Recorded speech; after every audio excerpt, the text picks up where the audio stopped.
And we are green. As green as can be. Alright. Yeah, things are looking good. Now we just wait.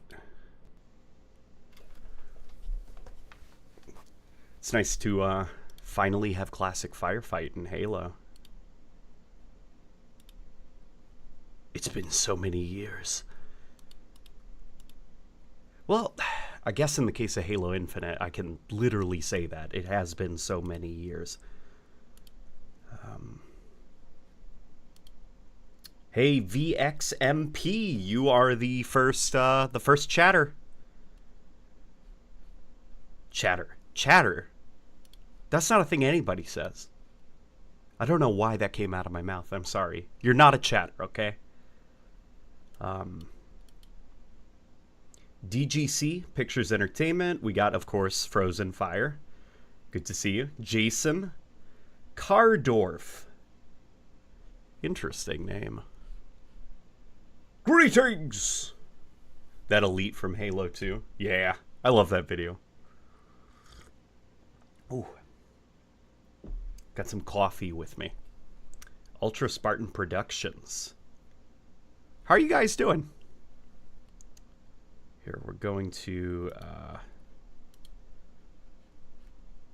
get this up onto the old blue sky, or as some call it, blue ski.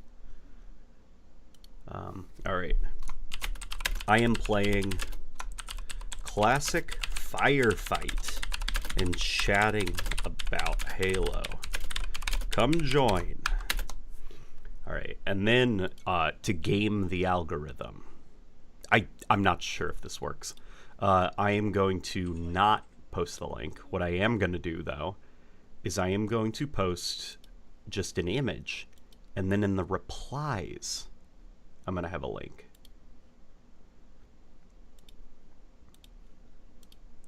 Because the social media sites, the way that they work is they deprioritize content that gets you away from the site. They want you to be engaged for as long as possible, you know? So, let's see if that works. LNG, my goat! What up, LNG? Not much, not much. Microsoft still hasn't released Halo 5 fully on PC. No, and it doesn't seem like they're going to for the foreseeable future, unless something changes. I would like something to change, because I think if Xbox is going to be giving up the console race, it is imperative that all their console games are preserved in some way on PC that is not like a streaming service, you know? Why not X? Because X, I am currently signed out of it on my desktop computer. I guess I got my laptop here. The lovely wife helped me install a new hard drive to this computer, and I used it as an opportunity to also just, like, fresh start. Because I was still using the same hard drive that I had all the way back from 2016, was it? 2015? Gosh. So I took an opportunity to just have a clean slate. I saved all the files that I wanted to keep on an external hard drive, but, you know, I had to re-log into everything. And I, for the life of me, cannot remember my X account login info. I could do the email password reset, but I don't care that much about X. So now this laptop is basically the dedicated Twitter machine. If I need to share a link to something, I've got to open up the laptop, get the thing, put it on the Twitter or the X or whatever. So, but I should do my due diligence as a content creator. All right, checking out classic Firefight in Halo Infinite. If you have a free Friday, come hang. There we go. That's good, right? Alrighty. We are golden. X fell off. Yes. Well, X fell off when it was... No, even before it was rebranded. Okay. Twitter had been going downhill for a while. And then the acquisition of it was just kind of like the why does texture keep defaulting to ultra? That's such a weird issue. This is a super interesting thing about Halo Infinite's settings that I didn't know before, but I do now. Decal quality is bugged currently, and high will give you the lowest performance. Okay, we got all of that. I'm thinking we should reset the game then, because I did not order it to set texture quality to ultra.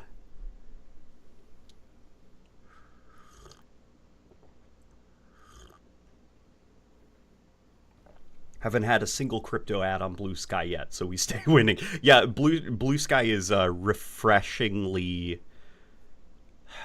Like, I'm not going to say normal, because, you know, no matter where you go, you're going to have, like, the things that, like, make you raise your eyebrow, like, odd interactions with people. But I am not being bombarded with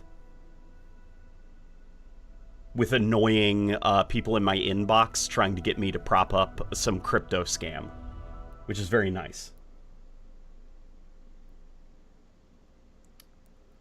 Was Twitter and X really ever not garbage, though? No, it definitely was always pretty garbage. I feel like maybe it's just me and I would be a terrible businessman for, like, a social media site, but I feel like anything that has, like, upvotes to replies are bad.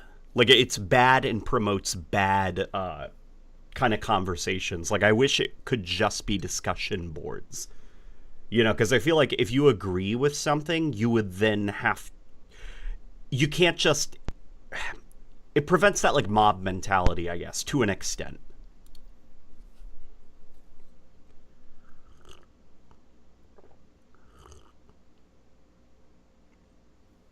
Yeah, and the thing is, negative reactions will always get the most attention on any social media site that optimizes itself for engagement. Because if you're arguing with someone, you want to have the last word.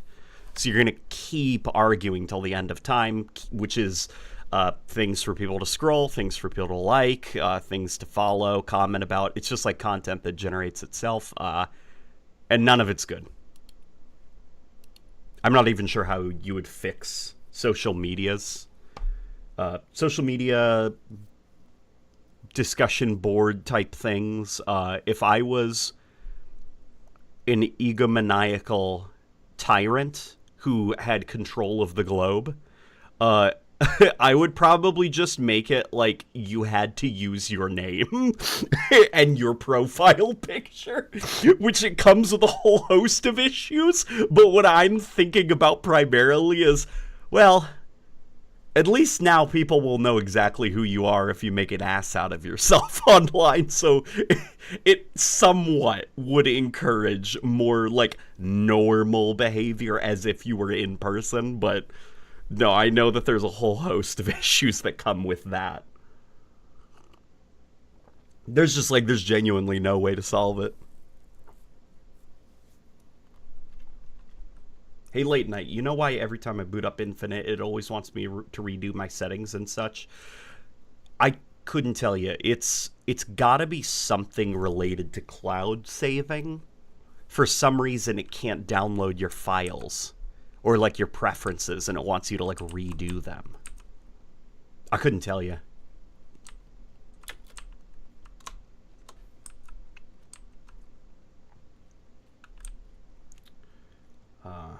X does have the most people. I mean, Twitter was, it still is, but it's definitely on the decline now. It was the, it still is the most popular social media app for news, discussions, communities, and stuff like that. So there are a lot of people, though right now X/Twitter is on the decline regarding that.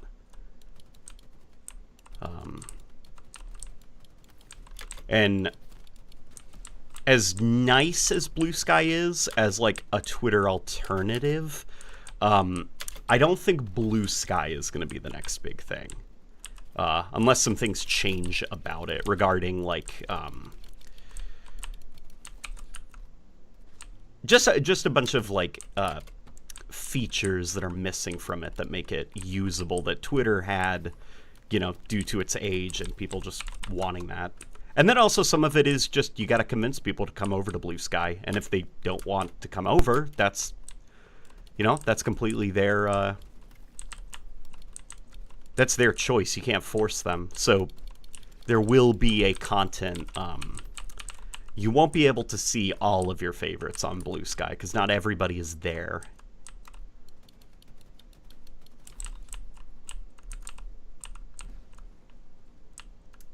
I remember when back like 10 years ago, you could just post something on Facebook that was fun or wholesome, and lots of your friends and followers reacted, and it was awesome. In recent years, not so much. Yeah, I feel like things have gotten really well, maybe I shouldn't comment because I feel like message boards have always been kind of crazy. The thing is, I guess it's louder than normal. Hey, Hunter! Look at that guy up there, Hunter! He recognizes me. Oh, he's probably checking the stream, aren't you? If you are, hi, Hunter. Buddy, we should see how long we can go in this classic firefight game, because I am currently grinding, not the Battle Pass XP, I'm grinding the Hero Rank XP, because I want to get that Master Chief armor. Okay.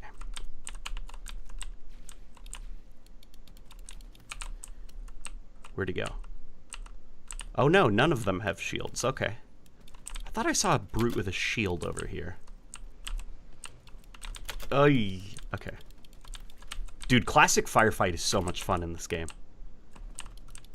Like, it gives the banished AI a lot more room to flex their muscles, because for the most part, they're really, really good. Like, 343 Industries, I think Halo Infinite is finally when they got it, you know? As far as how to make the that Covenant combat loop fun, because they didn't quite have a good grasp on it in Halo 4 and 5. And then Halo Infinite also had its own challenges and hurdles to overcome, because it was the first open world Halo game. Something that like a lot of people don't think about with Halo combat is you're always moving forward in a Halo game, and the enemies will be in front of you as you approach. You know, you're never getting, like, jumped by enemies from behind or something. Like, they're usually always going to be in front of you. In Halo Infinite, though, you can be attacked from 360 degrees. You know, those Covenant formations of, like, you know, the Elite followed by a couple Grunts or an Elite with 2 Jackals, like, that formation can be 360 degrees around you. And so they've got to kind of like balance it in a way to where you don't feel like you're kind of being mobbed from all sides by these enemies that are constantly orbiting you and repositioning. And I feel like with Halo Infinite, they did a damn solid job. Damn solid job. Hey, Hairline Gaming. Oh no, don't say that! Don't say that! What the hell?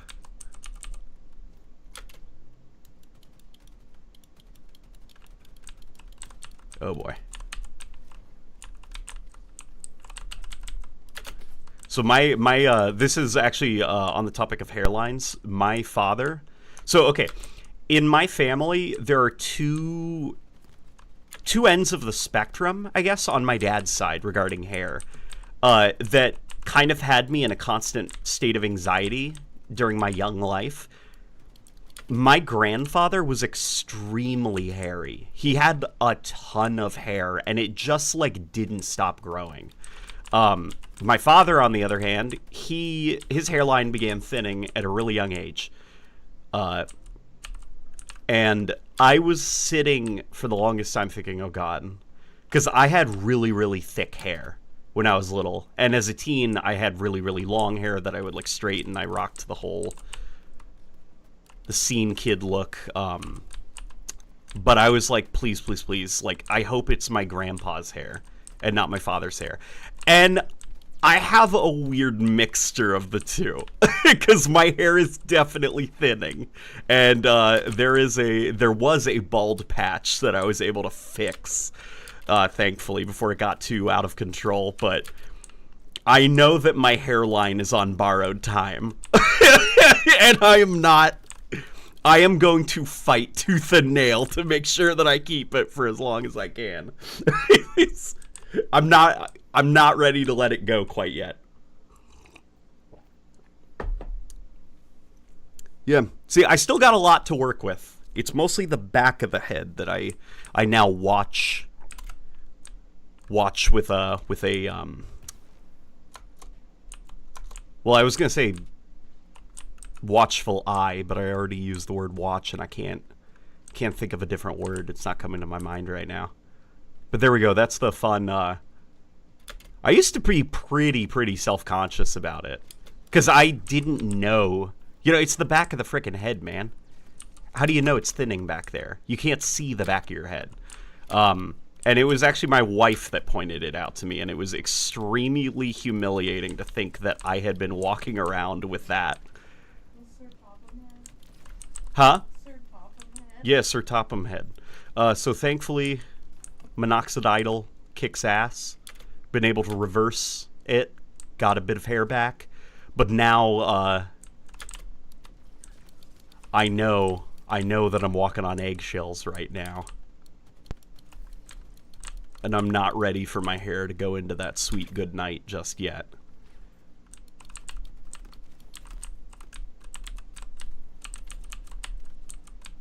No, it's not going to because of the hair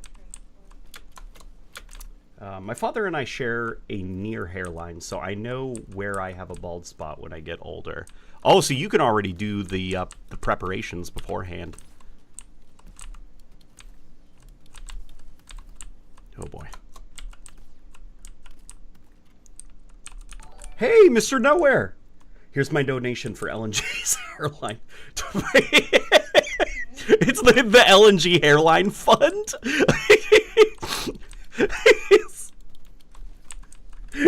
Don't worry, we'll still love you even if you're bald tonight, gaming. Capital B bald. Oh my god. Mr. Nowhere, I really appreciate the $50, man. Really, cheers. That's very kind of you. And I'm very happy to hear that you will still love me, even if I become a baldy McBaldhead one day.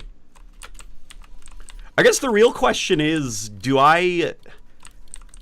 Like, so, like, my dad tries to own it, but his receding hairline is, like, up here. So... It's like, it's gone like all the way up here. No, I don't like that. I think I'll just shave your whole You don't. head and then shine it. You'll just shave my whole head and shine it? Yeah. The problem is, like, the back of my head seems to be the danger zone. Like, Well, and I don't even want to get like your dad. yeah, Like it's. you prefer we shaved it before it got to my dad? I'd rather do so like what Elliot did. He was having an old man like your dad has, and he was like, no, I look hotter bald, making myself look older like that. So he shaves it, but his hair grows in that pattern. You're saying I shouldn't do the Friar Tuck look? Who's that? You should look up Friar Tuck on Google. No one to. You'll probably laugh. Thanks for the res. Hope your hair comes back, says Hunter in the chat. Guys, it's under control now because I take minoxidil, which promotes hair growth. So, like, it's okay now. But the issue is, if I stop taking the minoxidil, like, it's already started. I've bought myself time and even clawed back the lost hair because I'm on minoxidil, but now it's like, it's up to minoxidil to make sure that the hair stays. If I get off the pill, it's all gonna fall off. Like, my hair's gonna go back to the way it was. It's like a pit into Satan, like a hole of hair. So while I have time, I've got to figure out a permanent solution for the back of the head. That way, when I do eventually just chill out with minoxidil, I don't have to worry about being like King Neptune from SpongeBob, where I have to walk around in public with a bag on my head. Make bald and shine. But Rebecca is right, because Ricky and Elliot of Internet Today, Elliot, he makes the bald look work. Because he shaves it off. He doesn't even let a hair grow in. He makes a bit shiny. Be bold. There won't be a hairline if we don't stop the banished. Yeah, basically. Ugh. There's no shame in balding, brother. It's something that's essentially out of our hands. Oh, I know, but as somebody who took a lot of pride in the hair of my youth, I am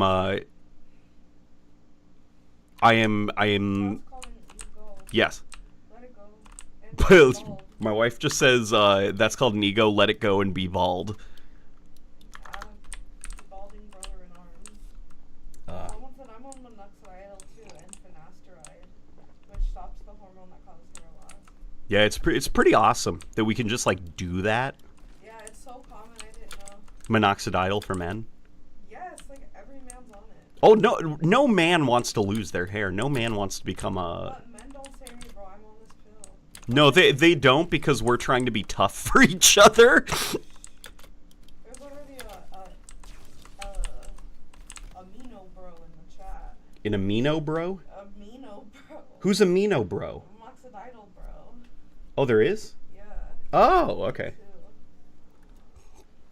Time to update that Firefight evolution video. Yeah, I know, right? In fact, like that evolution video, I think that there's actually like some things that some key areas of the game that I'm really, really missed out on. The Firefight video I do need to redo, because there are things. ODST Firefight is now in the MCC. It's got custom game support. There are things about Firefight that we have learned, or I guess I've learned in the years since, the way it works under the hood, which is kind of fascinating. Just a whole bunch of stuff that I wish I could go back in time and retroactively add. As well as, like, community sentiment regarding certain things. Because Warzone Firefight, I was not too kind to it in that evolution video. And Warzone Firefight, I do think, is kind of sloppy. But I think the community, there is a portion now of the Halo community that actually misses Warzone Firefight, and I think the reason they miss it is kind of interesting and worth talking about. You know, then I think I missed talking about Blitz Firefight. Like, I just completely forgot that game mode existed, and I think that is worth discussing, because it is technically a Halo Firefight mode, even if it's so forgettable that I forgot about it.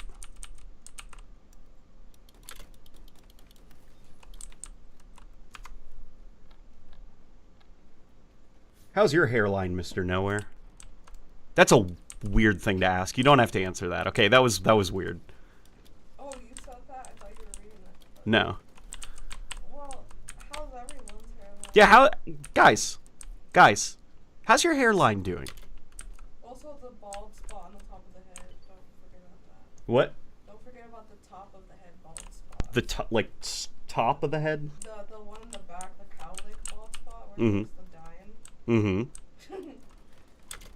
So are they losing it on the top, or are the bros losing it on the? Yeah, where are you losing your hair as you age? Are you guys back of the head? Are you guys team top of the head gang? Is it the hairline above the eyes? What's The brows? Yeah, the eyebrows, God forbid. What's the damage report? Evolution of LG's hairline. Oh no. Oh boy. Oh my god. Remember when we dyed your hair black? Oh god. Okay, this is something pretty embarrassing, guys. No, you worked it, okay? No, I didn't.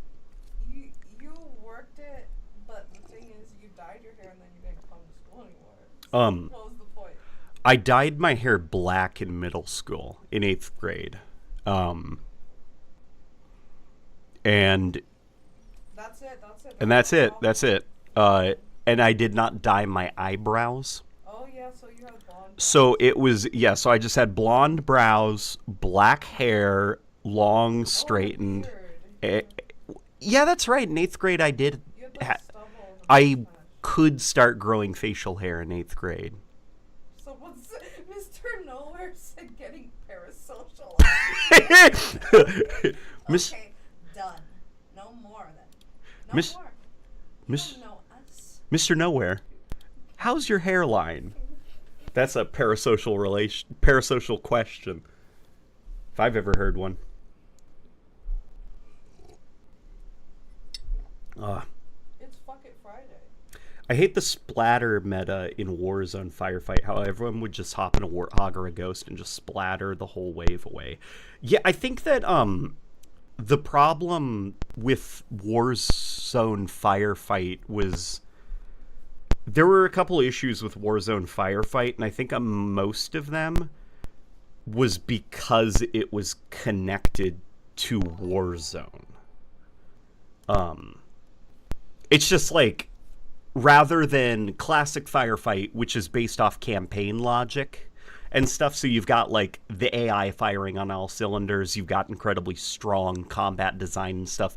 Warzone used a special version of Halo 5's AI that, if I remember right, they all of their like logic was handled server side, all of their decision making, and on top of that, because of the player count, 24 players and all of the weird interactions and physics things that would be going on in a 24-player game, they had to dumb down the AI logic considerably. So Warzone Firefight was not a good representation of the Halo combat loop because you were fighting against deliberately dumbed down enemy AI.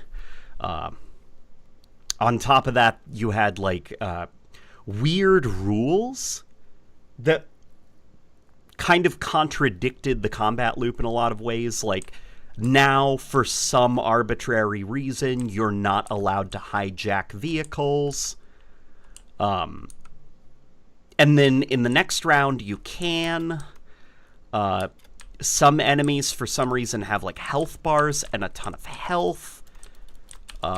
And you can't assassinate them, even though you can assassinate all the other guys. Like, just a lot of things that didn't quite make... It was... I feel like if you've got to say but with a Halo mode, then there's some problems. Like, you're fighting against the Covenant, but you can't assassinate some of them. And they all feel just like their campaign counterparts in terms of health, but some of them you just can't assassinate because then the mode would just end too fast. You know, stuff like that. There's too many buts that they've added to kind of mangle up the Halo combat rules, and so as a result, it does feel sort of like a mod for Warzone more than it does like a AAA game mode for Halo.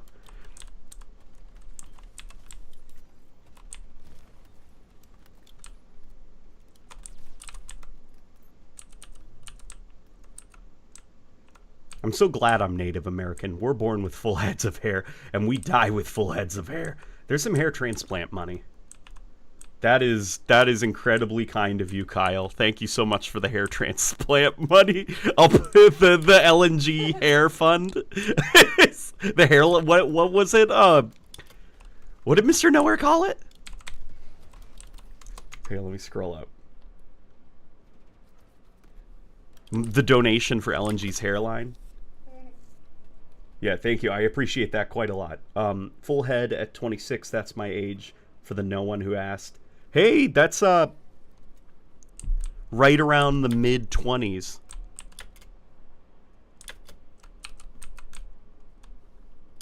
That's a fun age, Mr. Nowhere.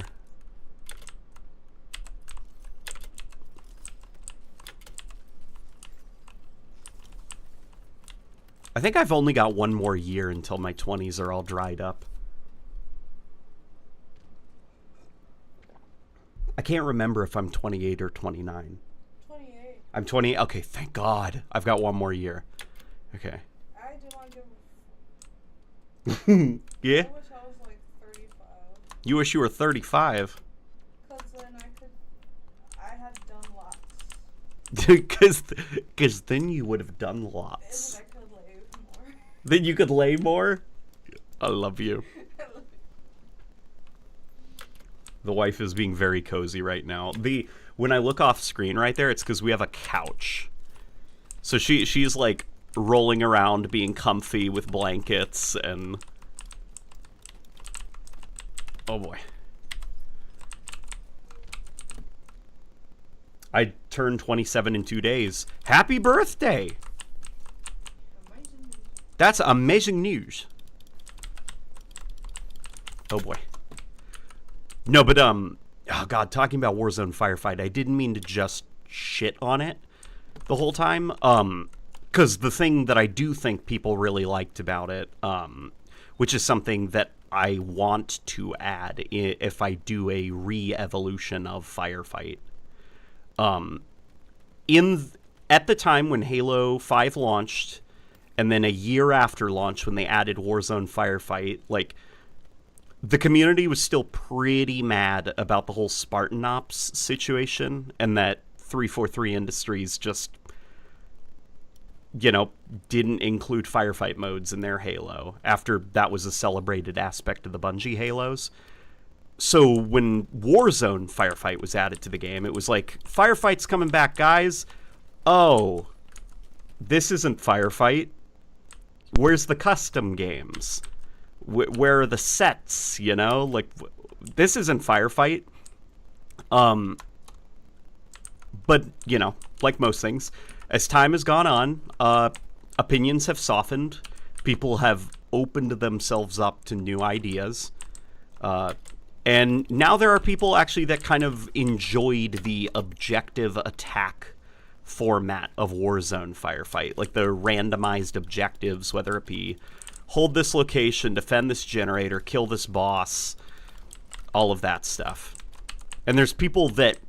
So for Firefight, the whole fun of it is the surviving aspect. It will get more and more difficult as you keep playing. And eventually the combat loop will be too difficult for you, and you'll get overwhelmed and killed. Like, that's the fun of Firefight. But for people who liked Warzone Firefight, they liked the idea that you could win. And that you had to do 5 objectives that increased in difficulty. And if you could get them all done, you won.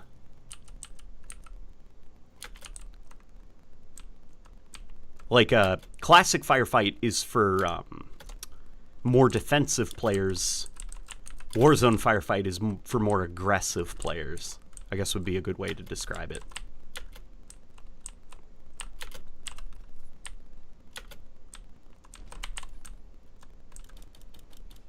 Come here, you.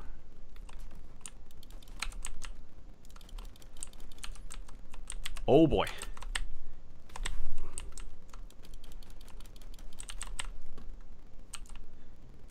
Good evening, all, says Kyle. Good evening, Kyle.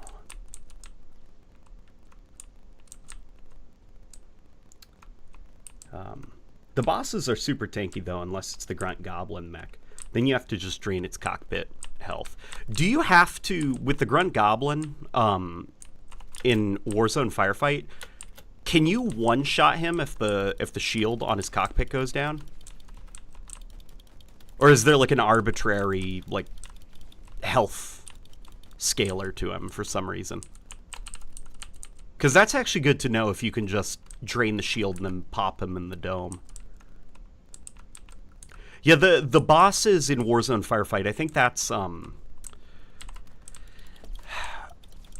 probably the thing that's like if you're a fan of like classic style Halo, for Warzone Firefight, that's the thing that's very hard to get over, is just the bosses in Warzone Firefight. Because bosses, like, you know, Destiny is the game where a guy has a health bar above their head and for some reason they can tank a bunch of headshots. That's not really like a Halo thing, you know? Halo's a bit more organic than that.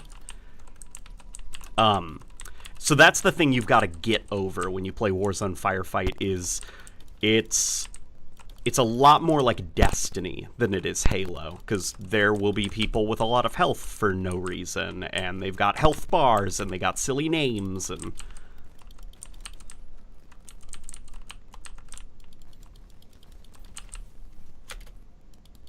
That was also around the time when Destiny was really, really popular. Like, Destiny was king of the world when Halo 5 came out. So in Halo 5, there was a lot of, like, Destiny elements that were, you know, included because it was the popular thing at the time. I think of the green, blue, purple, gold rarity system in Halo 5, the wreck variants. They came across like Destiny things, like Nornfang, Sorrow of Tish. Like Halo guns are not going to have fantasy names like that, you know? That's more of like a Destiny thing. And they probably did it because, you know, Destiny was popular and it had gun names that were a lot like that.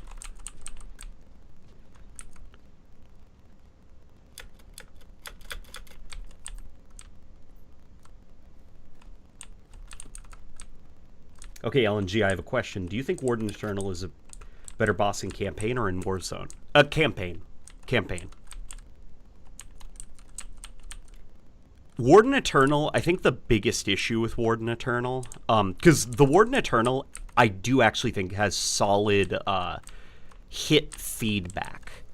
Like, he is not as satisfying to fight as, like, a living squishy creature, you know, like a Covenant thing.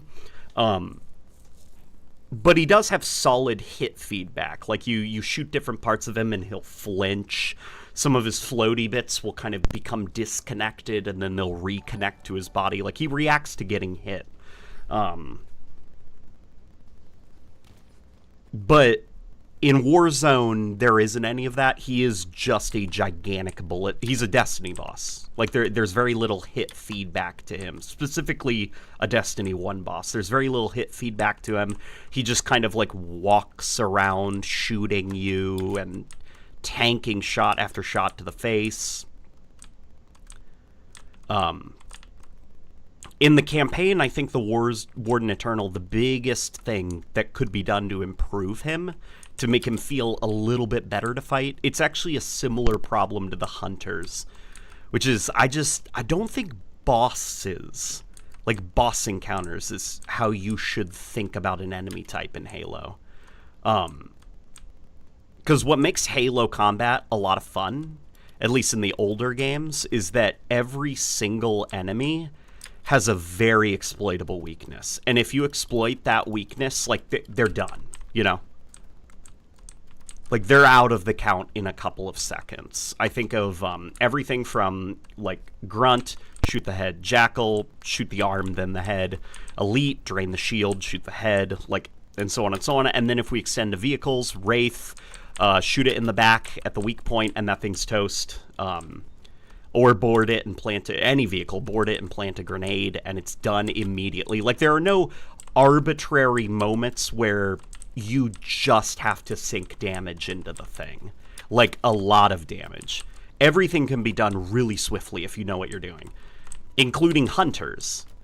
And then with Halo 5, unfortunately, they did deliberately slow down certain aspects of the combat to make boss encounters. So things like the hunters, they don't show their back to you.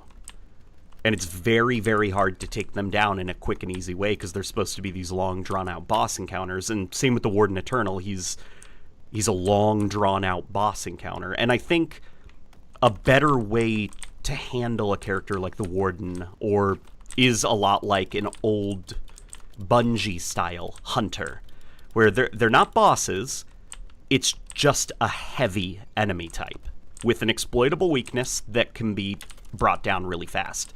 And if you do that, you get the benefit of being able to use that character way more in missions. Because, you know, their pacing doesn't grind the levels to a halt. I think the Warden Eternal should have been an enemy type rather than a boss encounter. Because he's got, like, all of these bodies, right? So nothing's stopping him from, rather than having each body be ultra, mega, super duper, uber powerful, maybe every single body is the equivalent of a Bungie-era hunter. Big, tanky, dangerous, but there is a very exploitable weakness that can bring down the Warden instantly if you know how to do it. That way you can see the Warden Eternal a lot more during the game.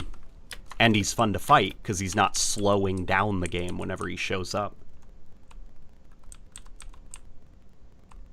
His design is fire, though.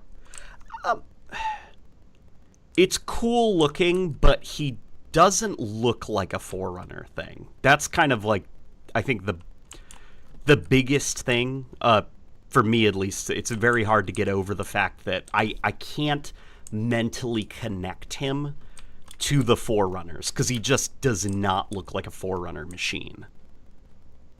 He looks kind of like a Warframe thing, or like a Bionicles or something.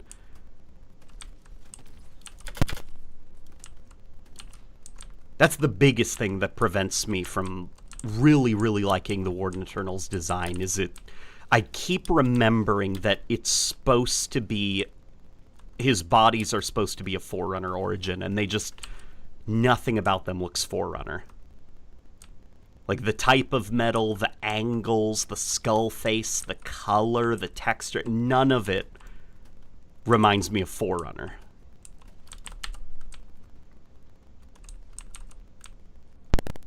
Low game audio. Would you prefer I raise the volume? Because I can certainly do that. Okay. Let me now lower the volume in my headset. Ay, that's loud. Okay. There we go. On Infinite, you can use the Needler to make consistent damage to hunters. Yeah, that's an odd quirk, and I don't... I know somebody that I can ask about that, because I don't know if that's deliberate or not. Like, the hunters in Halo Infinite are a weird...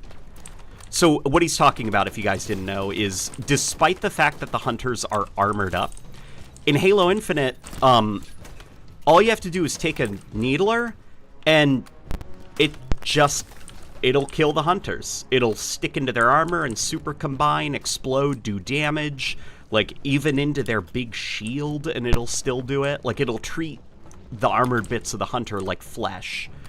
So, the easiest way to take down a hunter in Halo Infinite is grab a Needler and just open fire. Here, I'll show you. Ooh, watch this. See? Doesn't matter where I hit the hunter, the Needler still explodes.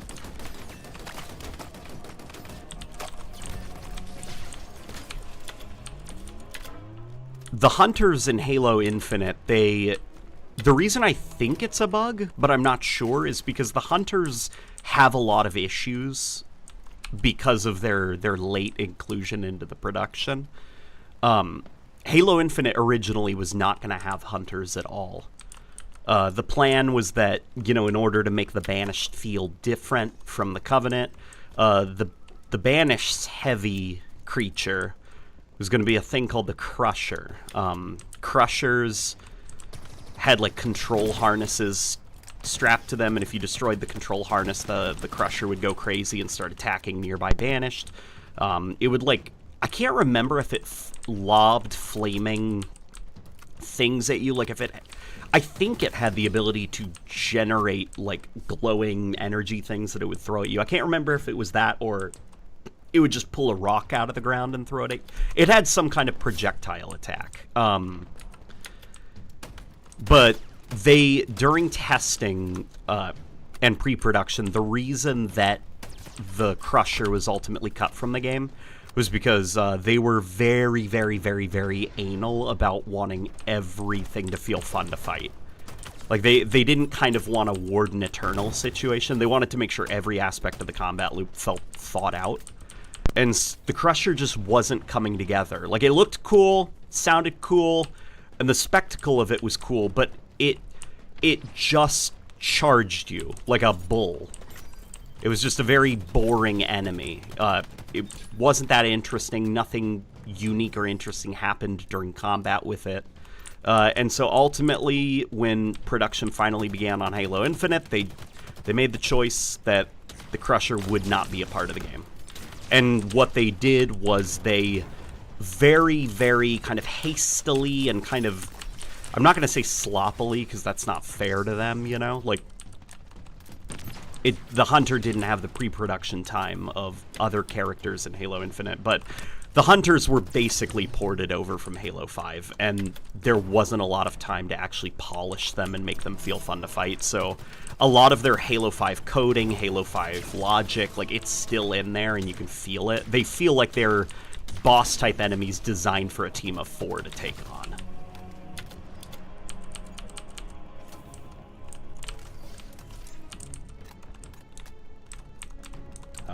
Make the shield immune to super combine, maybe. Have to aim around. I mean, maybe. The big issue, though, is that they...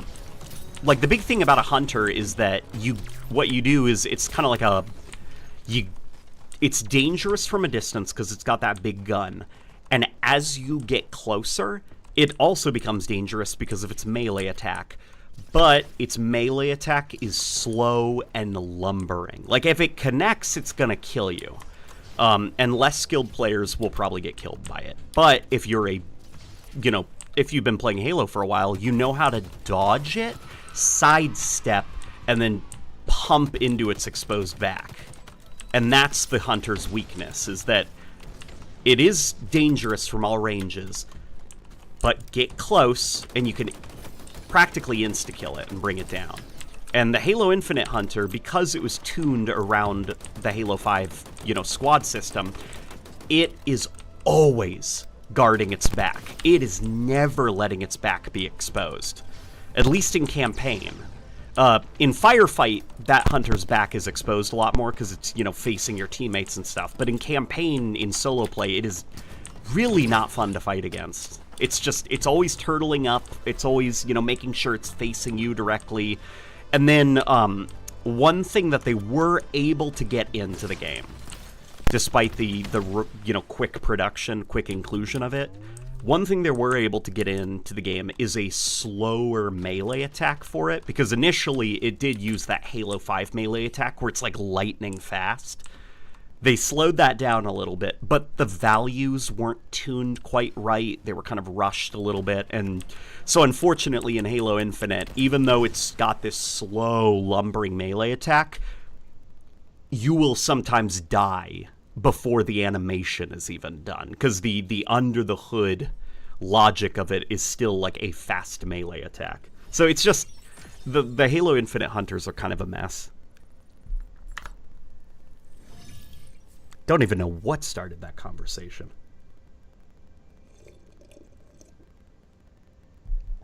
Ugh.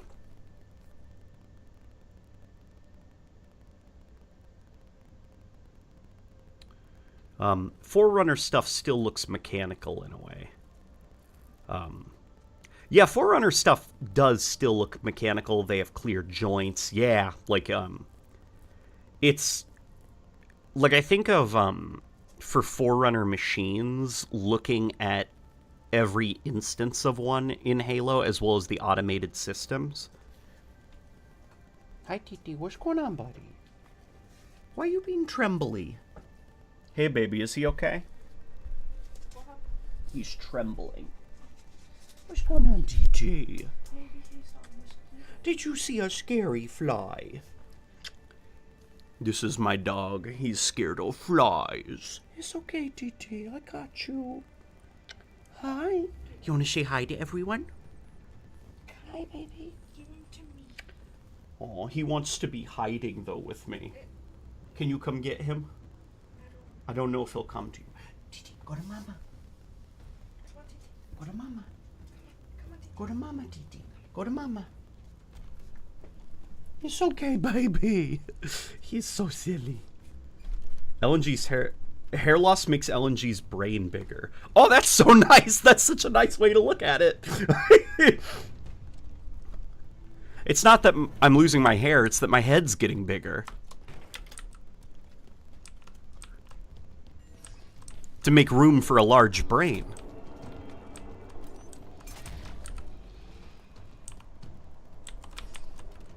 Okay, where is... No, nothing? Oh, here we go. There we go, that's what I wanted. One of the Marines always has a rocket launcher. And you guys know the rules for Firefight in Halo Infinite. Since you can destroy Phantoms, that guy destroyed his Phantom faster than I could kill it, unfortunately, but... The rule for Halo Infinite Firefight is a Phantom destruction is 100 points, which is a lot. And every instance of that, like you see the plus 10 Jackal kill, plus 20 Jackal kill, like, those points go into your career rank. So get as many points as you can during a match. And Firefight is a great way to get a lot of points. That's why people grind it, you know, when they want that, like, endgame Master Chief thing. So that's basically, I've been in Firefight hell for the last year. Trying to get that Master Chief thing, you know, max rank. And I can't wait until I can play the game. There we go, I destroyed the Phantom.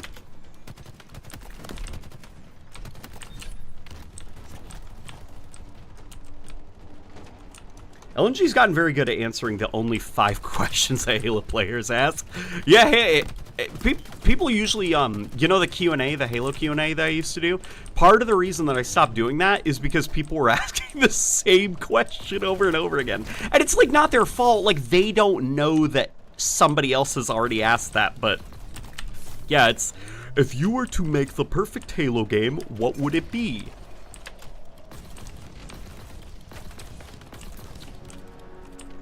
What is your favorite Halo campaign? Like, it's always the same questions.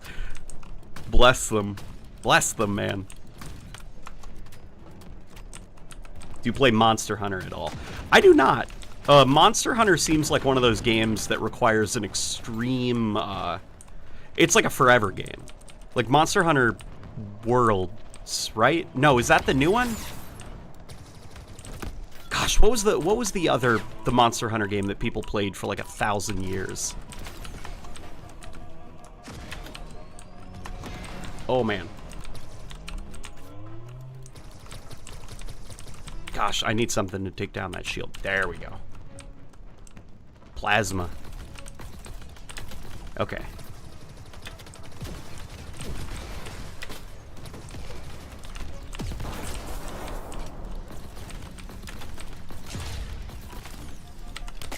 Damn it. Okay. The new one is Wilds. Gotcha. Yeah, Monster Hunter Worlds then was the previous one. That one I couldn't get into because of the time commitment. And by then I was playing, like, my forever game at the time was Destiny. So I was like, I can't. I'll literally have no life if I keep up with Monster Hunter. And the new one just came out. I assume it's going to have some teething issues. So if I ever do want to get into Monster Hunter, I'll probably wait for the first expansion. That way, any of the initial year 1 issues are completely ironed out, and I'll have a pretty smooth experience. But even then, not sure what my life is going to be like a year from now. I'll probably have, you know, responsibilities in the real world. Like, I've found that I don't have time anymore for those forever games. Whereas, you know, before, I had all the time in the world because I didn't have, like, a partner that I loved in life. You know, now, though, if I've got, like, a ton of free time, Rebecca and I are usually up to something. Something silly. Some shenanigans.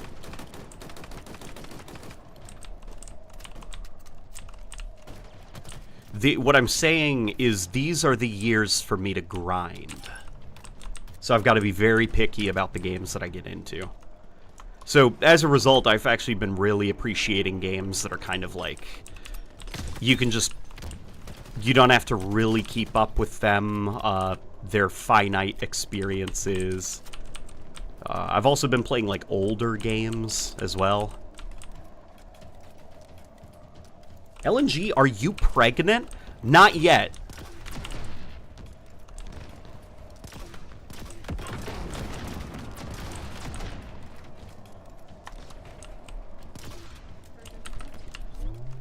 Pergonant? Says the wife. Pergessinth.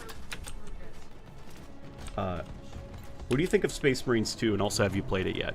Space Marines 2 is almost never on sale at an affordable price, which drives me insane. So, okay, I don't have a PC that can run the game at settings that I think would do it justice, so I'm gonna have to get it on the Xbox. Problem is, it's never on sale at a good price.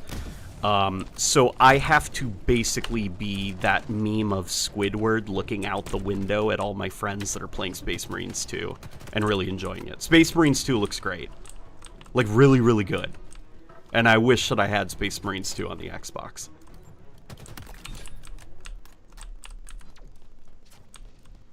I think I'm in your game right now. Hey, Kevin Cool X is here. How you doing, man? Have you been keeping up with Halo Infinite, or have you been more so just like reporting news? I'm still in Firefight Hell, trying to get that Master Chief kit.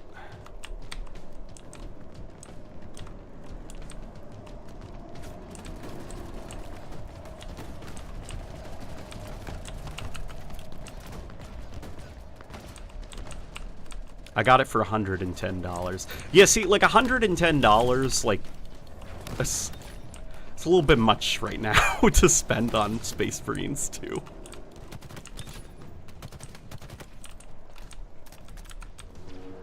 Wait, isn't Kevin the coffee catch-up guy? No, Kevin's been doing this long before coffee catch-up. Kevin was the OG news guy. And when Coffee Catch-Up ended, Kevin was still going. Kevin never stopped.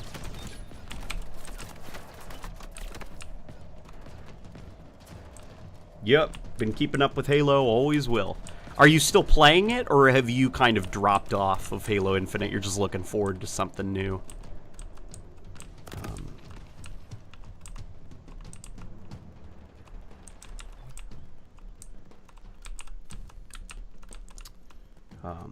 I'm the details guy.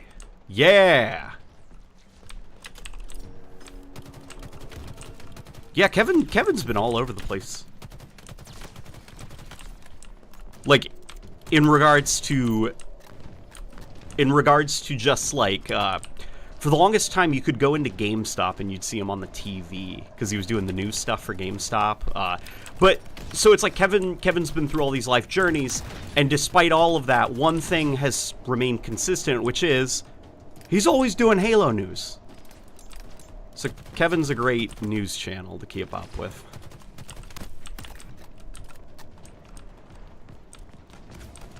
That blue team armor is kind of disappointing. I almost wish they made them into kits so they could fit with Infinite Chief, like the Shadows of Reach cover. Yeah, the blue team armor, I've had a lot of time to think about it, because I agree, it's not very good. Here's what I think happened with the blue team armor. It's obvious that Halo Infinite had a more ambitious live service plan, that they were not expecting people to not like the armor core system. You know, they wanted that to be the thing. They just keep adding armor cores to the game, and the armor cores would almost be like Fortnite characters. Like, you could customize the cores as individual Spartan types. And I am willing to bet that once upon a time, there was going to be a Halo 5 style Spartan core with its own cosmetics, and because all of this stuff is planned years in advance, you'd be surprised at how much they don't just react quickly and then produce something in 6 months. Like, a lot of the skins that they are still releasing were completed back in like 2020, 2019. You know, things like that Hellcat armor, like, they've been sitting on that for years. You know, the artist who did it said that it was cool seeing it finally in the wild. He remembered completing it back in the early 2020s.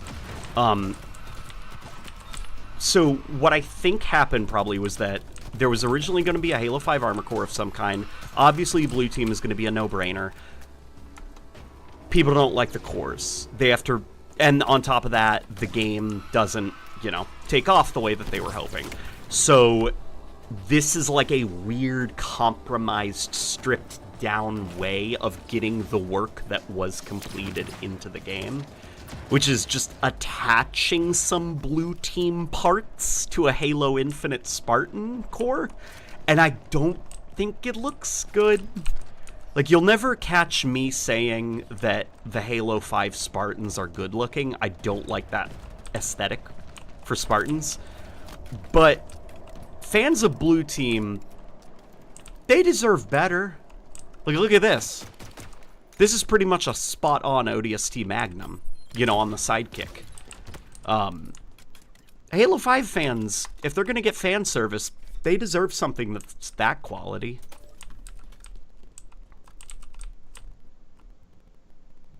No. No, I want to keep playing. Yeah, everything is planned years in advance. Years in advance, guys. The game industry does not move nearly as fast as you think it does. Like, a lot of the content that came out... Remember when, there was the big management shakeup, and then a lot of stuff began releasing. Firefight got into the game, like all of these big changes. All of that, those things that were added to the game, they were planned and set in stone around the launch of Halo Infinite. It just so happened that there was a management shakeup at the same time that they got around to adding that content to Halo Infinite. So, you know, people not understanding that game development is not that reactionary and that fast. They thought it was because of the new management that suddenly all this content started coming out. And nope. Nope. It was always going to release that year in that time.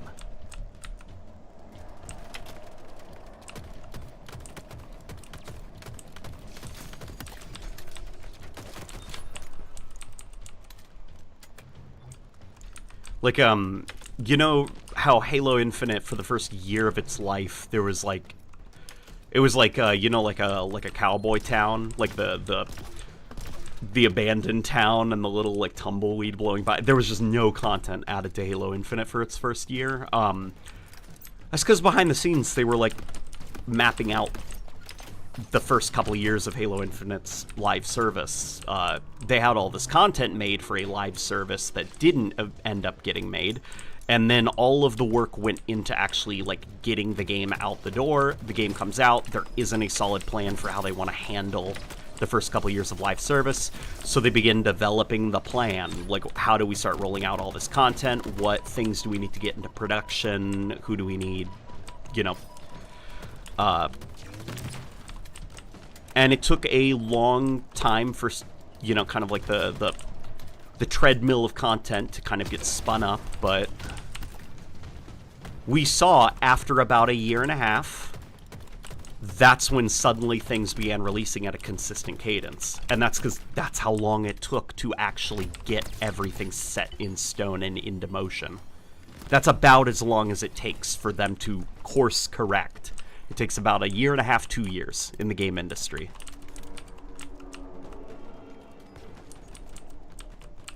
And that's why a lot of these live service games, you know, the ones with troubled launches, they really, really, really fight an uphill battle to stay relevant, because what the game will need based on the feedback gathered from the launch of it, it won't be implemented until, like, the game won't be in a state the community is happy with until a few years, or a year and a half, 2 years. And usually, you know, by then other games have come out and people have moved on. Just games are taking longer to make, content takes longer to produce. What do you think Joe Staten was able to do? So Joe Staten, when he joined, Halo Infinite was content locked. There's this thing that, like, a lot of people don't understand about games. They think that, like, so that report, 2/3 of Halo Infinite was cut. They weren't. That cut happened before development officially began on the game. Because when you're making a big AAA game, you're not gonna start making it and then be like, oh, we can't actually make the game that we wanted to. We're gonna have to start cutting things. Like, you gotta, like I said, you gotta plan. So that's usually what pre-production is. That's what producers are for. They're good at making sure that the development team is aware of their limitations, what they're working against, and that they're able to kind of, like, you know, meet their goals, I guess you could say.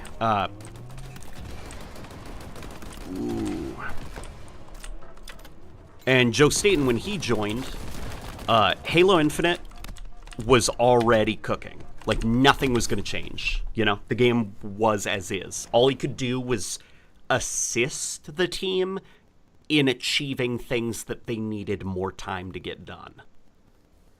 Which is what the delay was for. You know, there were a bunch of systems for Halo Infinite that were not ready. He brings up a lot of the time the Marines. You know, people think, oh my god, Halo Infinite was initially not going to have any Marines patrolling around, and Joe Staten fixed that. The team wanted to have the Marines roaming around. The issue is, they didn't have enough time to get it done. So, with the delay, Joe Staten was able to get the team the time that they needed to get the Marine systems working.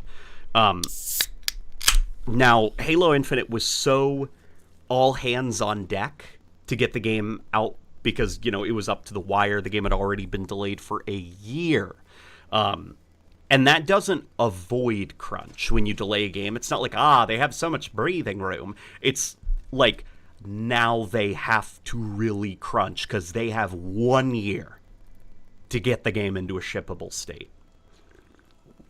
And they were able to get the game shipped, but the problem was, since everyone was so focused on making sure that the game was able to make it to launch, there were no concrete plans for live service.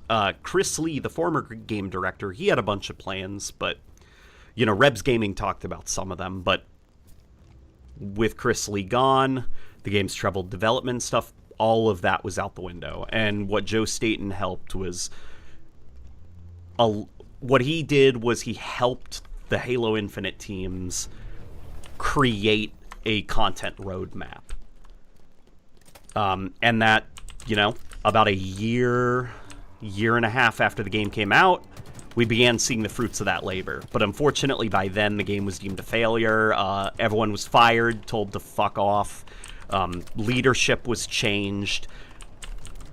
And around that time, that's when their live service plans, finally, we were seeing them in the game. But due to timing, people thought it was because of the new management that all this content was being added. It's like, nope, that's how long it takes for games to do things.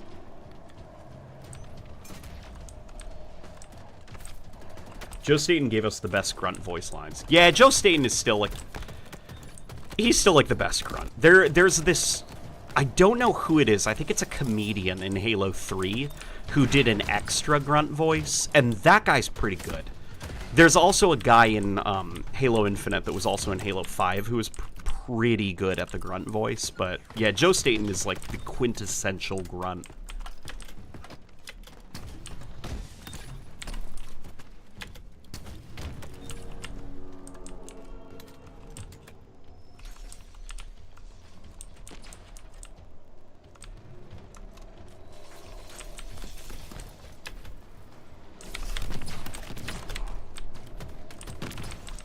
Oh boy.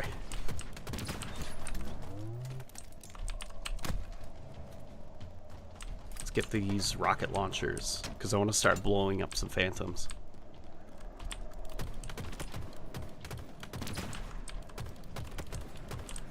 Dude, skimmers are fun to fight. I think what skimmers need, maybe, is a little bit more clarity that you can headshot them.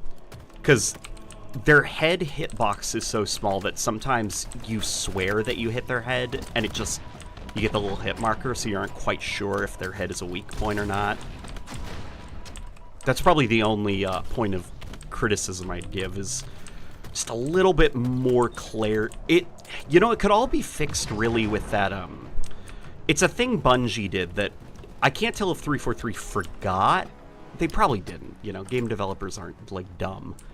But they got rid of it for Halo Infinite, and I really miss it. It's the little red dot that would appear when you are aiming at an insta-kill thing. You know, so, like, you think of, like, Halo 2, when you got the battle rifle, and you aim at a Grunt's head, there will be a little tiny dot in the center of your crosshair. And that little dot means fire, and you're going to instantly kill the guy. And for Halo Infinite, they got rid of that little red dot, and I miss it. It did a good job of communicating to me, you know, what is a super weak point.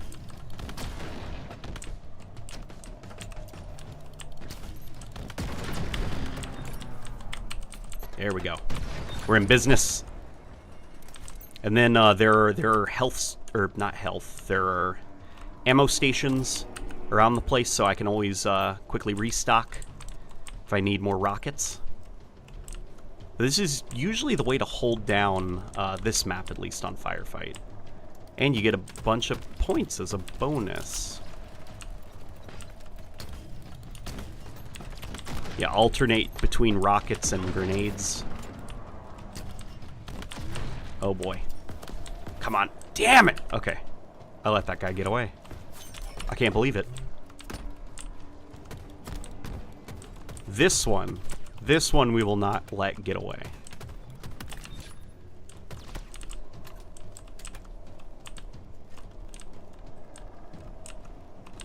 There's some good conversations happening. I gotta take a look.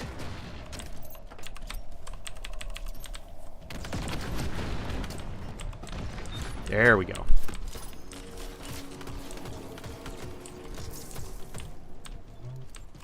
That guy usually gets stuck up there. There's always a brute that lands on those things and just, for the life of him, can't figure out how to get down. Which, you know, I'm not complaining, it's a free kill, but... Oh, I think this Phantom's about to... Yeah, I'm not going to be able to kill that thing. So I'm just going to let it go. I'm going to save my rockets.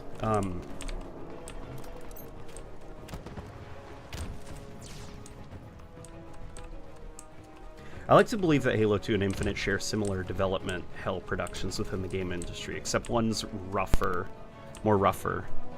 Yeah, I think one of the key strengths of Bungie is, despite Bungie's kind of like disorganized way that they always made games, which wasn't healthy, by the way. Like, it wasn't sustainable. It's kind of like it spoke to the strength of the team members and Bungie as a studio, that they were able to get good games out. But the problem is it was very difficult to get those games out, which is why, you know, around the time of Destiny, a lot of with the release of Reach and then Destiny, like a lot of very important folks at Bungie began leaving, and then you sort of saw that it's like the cracks started to form finally. And those folks left because they were tired of that Bungie development style. You know, they were getting burned out. So it's like that kind of like super messy, super disorganized, will save the game at the last minute type of development. It's not super sustainable. And it eventually comes back to haunt the studios. Because their key talent then leaves. Because they get so burnt out from constantly having to put out fires. Yeah, and the thing about Bungie is because they were so, like, it's all about teams, you know? Bungie was a group of really talented coworkers, and they worked very well in teams in spite of the dysfunction. And 343, they did not have that kind of synergy at the office that, like, Bungie did. You know, the team wasn't quite there, and I think, honestly, a lot of it is due to the contractor situation. Like, how can you really build trust with your coworkers if they're constantly, like, okay, you get a contractor who's an animator, right? He makes armors for Halo Infinite or whatever, and he learns a lot. Like, some of the armors look really shitty, but some of them look pretty good. Or did I say animator? I don't know where this story is going, or who this story is supposed to be about. It can be an animator or a modeler. They maybe struggle a little bit at first, but by the end of their contract, they've kind of figured out how to make stuff sweet in Halo. But then their contract's over and they leave. And that talent is gone. Like, how the hell are you supposed to kind of meet Bungie's level of quality if you're constantly letting go of talent that are learning key lessons during the development cycle? You know, Bungie, they weren't just naturally super good at making games and saving troubled games from production hell. It's because it was years and years of experience that were building up and building up. They were getting better and better at their job. And unfortunately, with 343 and the whole contractor situation, they never had that. It was always a new group of people who had lessons to learn. So, you know, a lot of 343's games, they always are very, very rough around the edges because of that.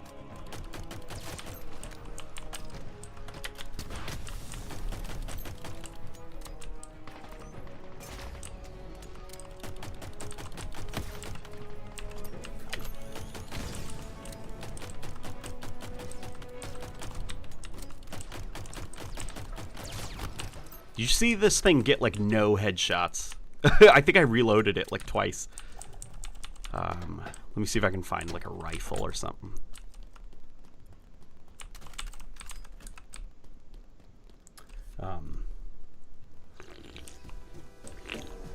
I've got Infinite on PC. Can I get a game? If no, no worries. Yeah. Let me turn myself online. I think Isaiah mentioned that I am appearing offline, so let me fix that. I will do that after this game. And then we could, you guys are free to join me.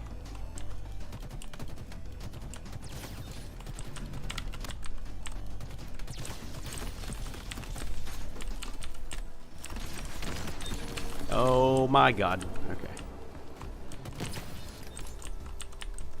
I think... Do I need to melee to get my shield back? I think I do. Come on.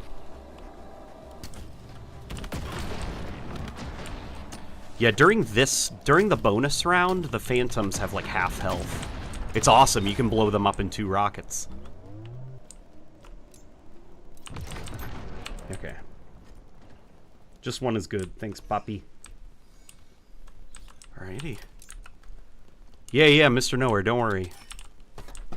We will definitely play together, okay? After this match is over.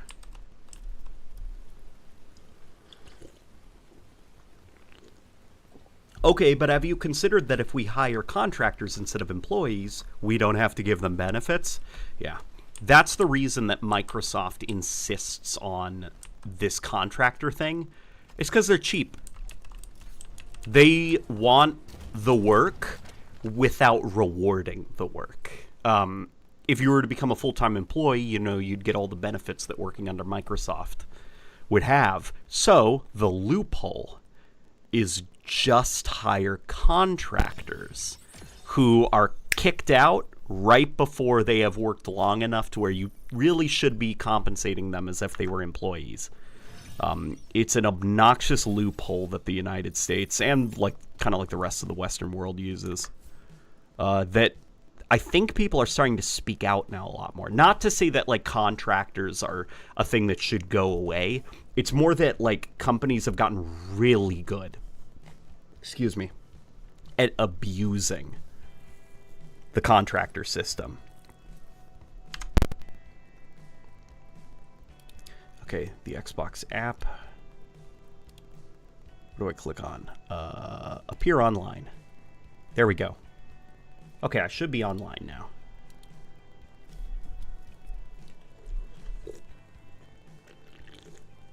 Which Halo game had the best firefight? Oh god, ODST? Halo Wars 2 though is a close one. Halo Wars 2's the like balloon tower defense like firefight mode where you have to defend the thing. That's really good too.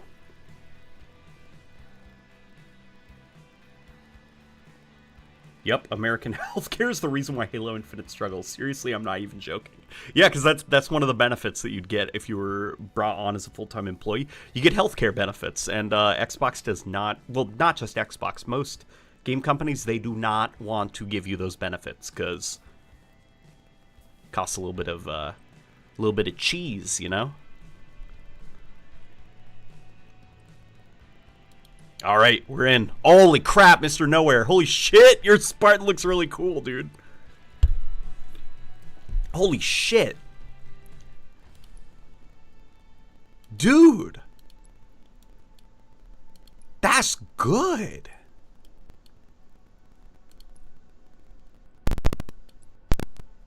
That looks really good. Holy shit.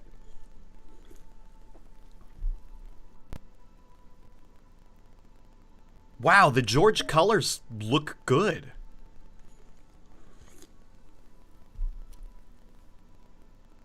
Do I think the next Halo game will use generative AI? Most definitely. The key difference, though, is will it use it for good? Because I do believe that there is good from generative AI, but as a tool, not as a replacement. Like, for generative AI, what would be really cool is if, for concept artists, for example, you're like, okay, I need to create concept art. We're going to be doing the beam tower area of Halo, the first Halo mission.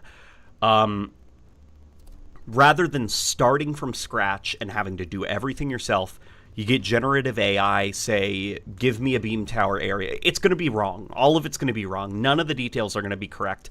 And then because you're an artist, you're trained, you're skilled, you say, all right, good first attempt, like you got it started for me. And then they take over and undo all of the mistakes and do it correctly.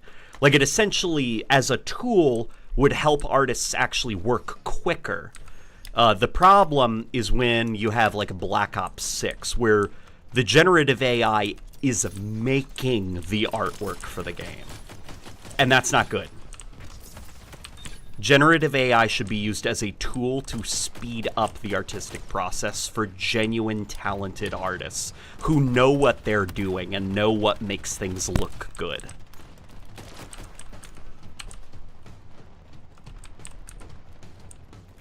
Because here's like an example of like generative. So like our boy, our friend Chad G PD. That's our friend. Chad. The thing about him is, I'm talking about ChatGPT. Okay.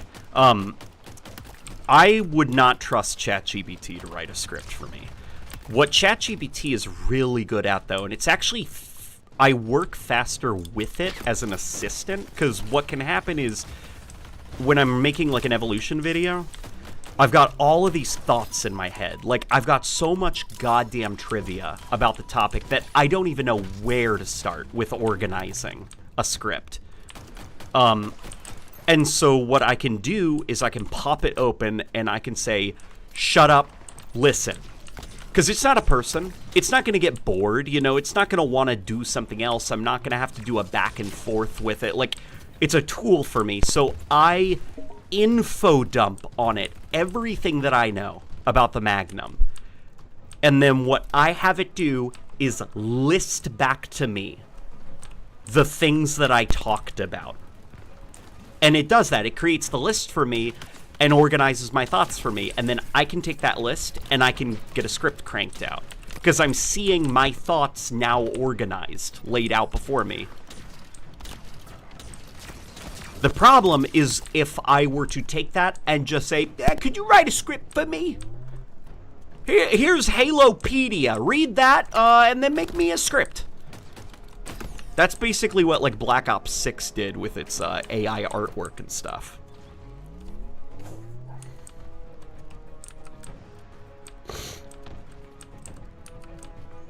Have you considered that we wouldn't have to pay those entitled artists? I think the Black Ops 6 situation has shown that people are very good at telling what is generative AI and what isn't. And you know, it's funny, before people even knew that like Black Ops 6 was using generative AI, I felt it. There's something soulless that's hard to describe about Black Ops 6. Like, the skins, they're not that interesting to look at. And not interesting as in, like, I want everything to be a flashy, crazy, like, trip.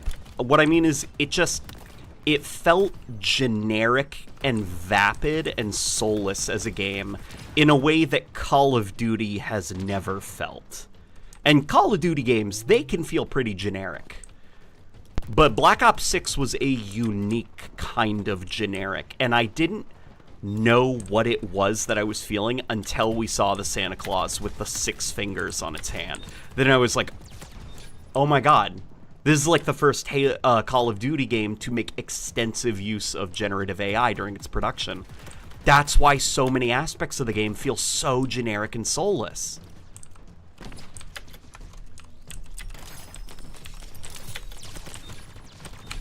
Like, Black Ops 6 is probably the most soulless Call of Duty game I have ever played. Which is crazy, because I feel like I say that every couple of years, but this time it's for real. Because, like, games like Call of Duty Vanguard, I can respect as pieces of art with the context that they were developed in an insanely rushed time frame. They essentially modded a bad-looking World War II pack into Call of Duty Modern Warfare 19, you know? But, like, Black Ops 6 had 4 years of development, and generative AI can be felt in almost every aspect of it. Black Ops 6 campaign was good, though. See, Black Ops 6's campaign I'm not even, like, keen on. Like, there were some fun moments. Like, there were some really genuinely great moments, in fact. But I just, like, I think of, like, stuff like the zombie level, and it feels just kind of like, I don't know, we have zombie assets, put it in. Does it make sense? No, but put it in. Like, I guess I want, like, more cohesion. Call of Duty Black Ops 6 kind of felt like everything and the kitchen sink in a way where it was, like, hard to feel immersed or invested in it and stuff. It just kind of, like, I'll never play Black Ops 6 again. The missions that I have played of it. The first Black Ops, I'll probably replay that one. I hope that makes sense.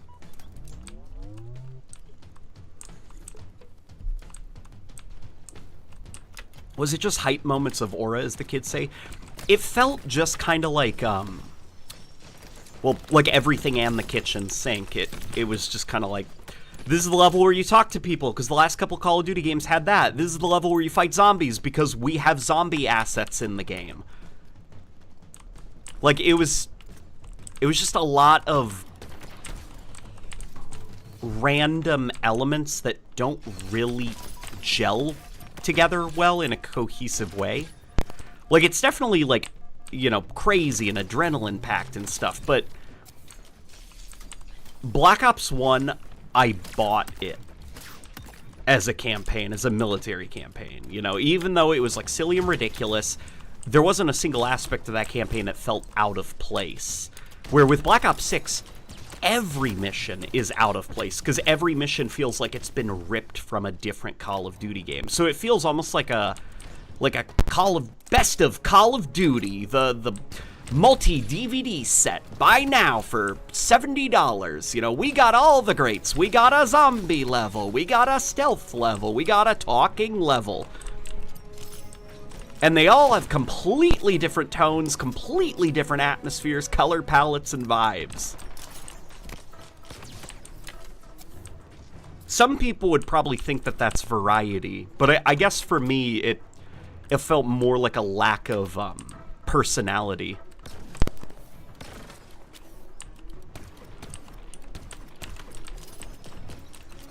And I think that's what people do like about Black Ops 6, is they do like that every single level it feels like you're playing a completely different video game. I guess for me, I just wanted something more connected together. Like, the zombie level is when I had enough of the game. Like, I was kind of, like, really struggling to get a vibe for what the game is, what the point of it is, like, what kind of story are we doing. And then when the zombies showed up, and I was listening to, like, rock music, 117 from Kino der Toten, and, like, grapple hooking around a facility and fighting a freaking mimic, I was like, this is shit. And I just closed the game and didn't look back. I was like, I thought this game, I was gonna play like a 90s conspiracy campaign set in the 90s.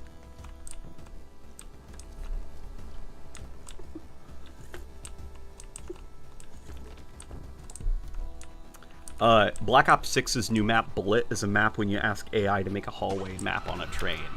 Is it that bad? I've heard people say that, like, Bullet feels... I've seen, like, the layout. Isn't it just, like, a long stretch?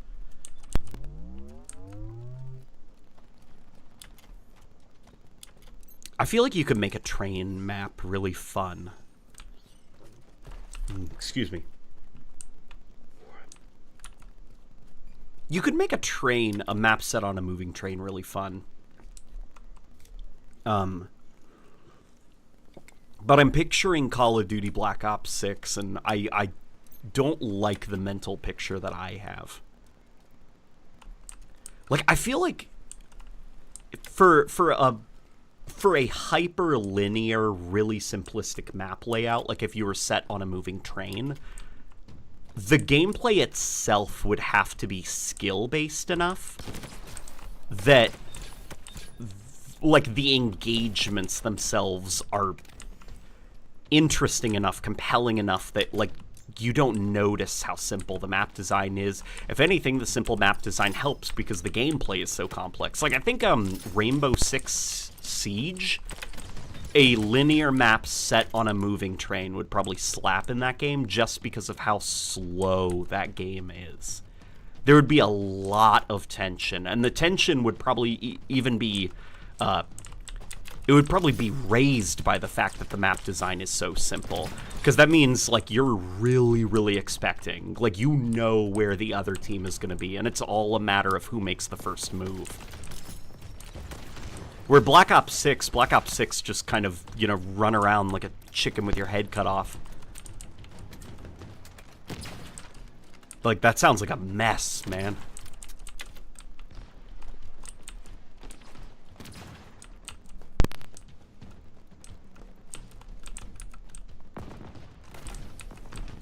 I love how you describe the double sprint in Modern Warfare 2019 as the next high, and they keep wanting to go faster, and now we have backwards and sideways sprint. Yeah, it's, the first 3 Call of Duty games, there was no sprint. You just walked, and then sprint gets added into Call of Duty 4. Like, the walk speed is the walk speed, but sprint is, like, finite.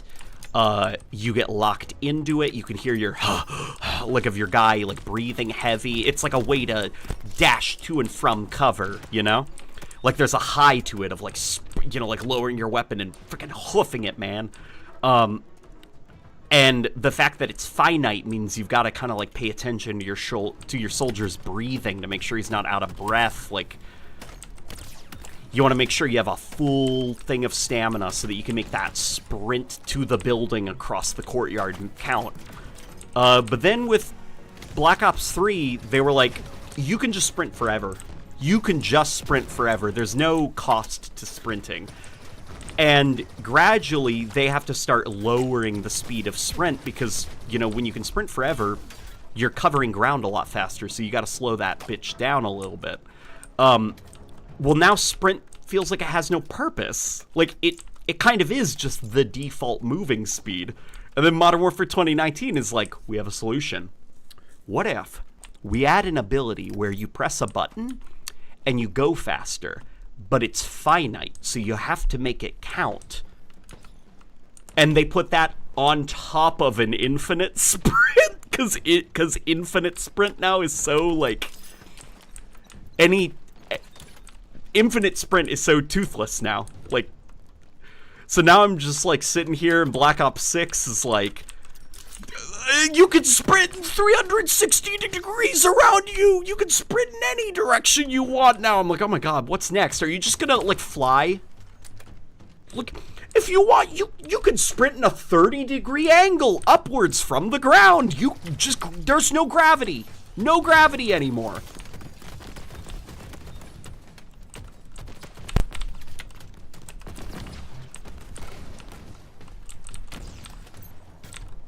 I wonder if eventually Call of Duty is going to have, like, that one game that slows everything way down. And not like Modern Warfare 2, the new Modern Warfare 2 reboot. I mean, like, they really slow the hell down and go back to single sprinting, and that is finite. Like, to just kind of, like, reset things a little bit so they don't have to keep escalating, like the core gameplay. Because Black Ops 6 is, God, it is too much, man. I can't keep track of what's going on when I play it. It's too fucking much.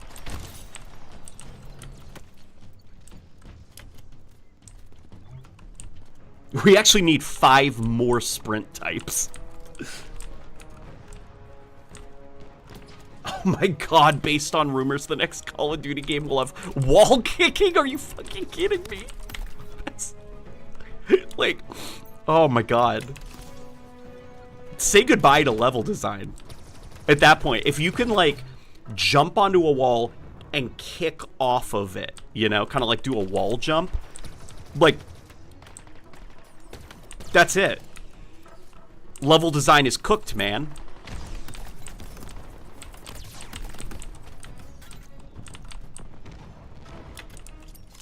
Like, your players are going to be doing so much insane shit that a lot of development resources are going to be spent around play testing the hell out of it and making sure that players cannot accidentally wall bounce into areas that they shouldn't be. Like, it puts so much stress on developers because you've created such a, like, unpredictable movement system.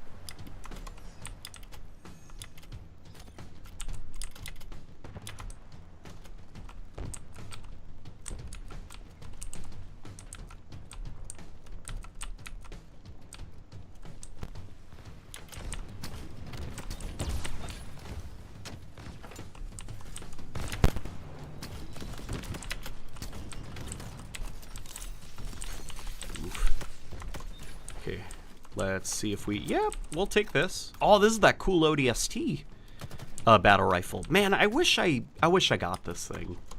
I like this battle rifle a lot. And it's gone now. Is it going to show up in the exchange later? Is that what the new rules are? I'm not quite clear on that. If that's the case, then oh, that's awesome. I'll just wait. But as of right now, there is no way to obtain this battle rifle.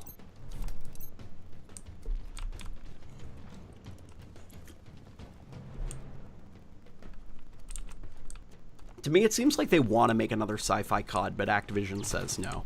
I wouldn't be surprised if that's the case. I think that Infinite Warfare sort of like scared Activision, and then the reinvigoration of the Call of Duty franchise with Modern Warfare 2019. I think Activision, they are very comfortable in historic shooters, modern shooters, and very, very near future shooters. Like, man. Yeah, like, the next Call of Duty game apparently is going to be a sequel to Black Ops 2. So it's going to be, well, I mean, you know, because we are now in the year that Black Ops 2 takes place in. It's going to be, like, almost a modern shooter in its own right.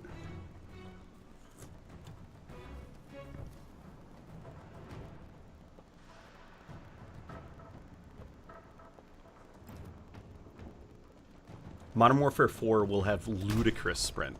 There's, I remember playing the Black Ops Cold War beta and having this moment of realization.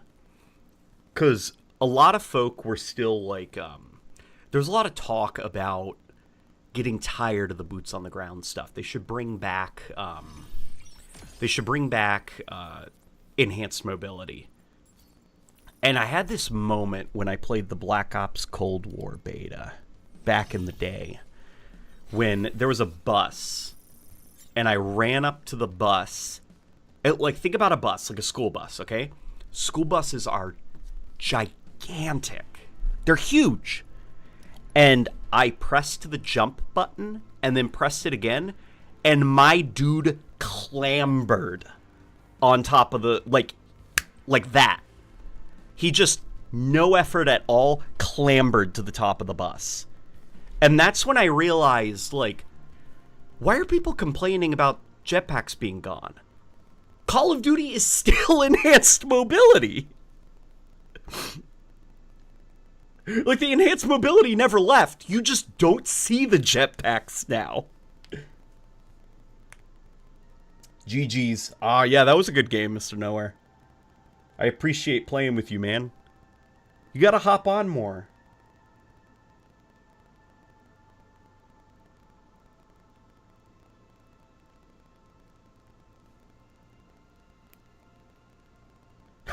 I can't wait for Black Ops 10 to just add no clip as normal movement.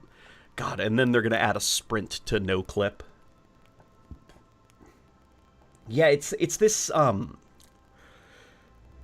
it's this tough situation that, like, games are in where Twitch, you know, you want your game to look really exciting. You want it to feel very fun, exciting to watch, and the crazy movement tech is a lot of fun to view. You know, it looks crazy on streams and stuff.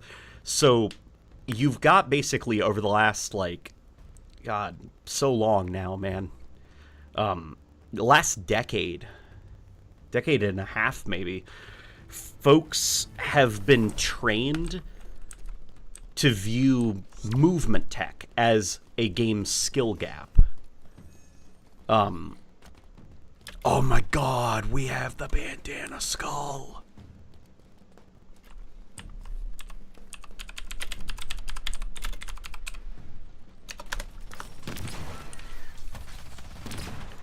I said that so that the folks playing notice, because I don't want this game to end. If we've got infinite ammo, man, we got to see how long we can go.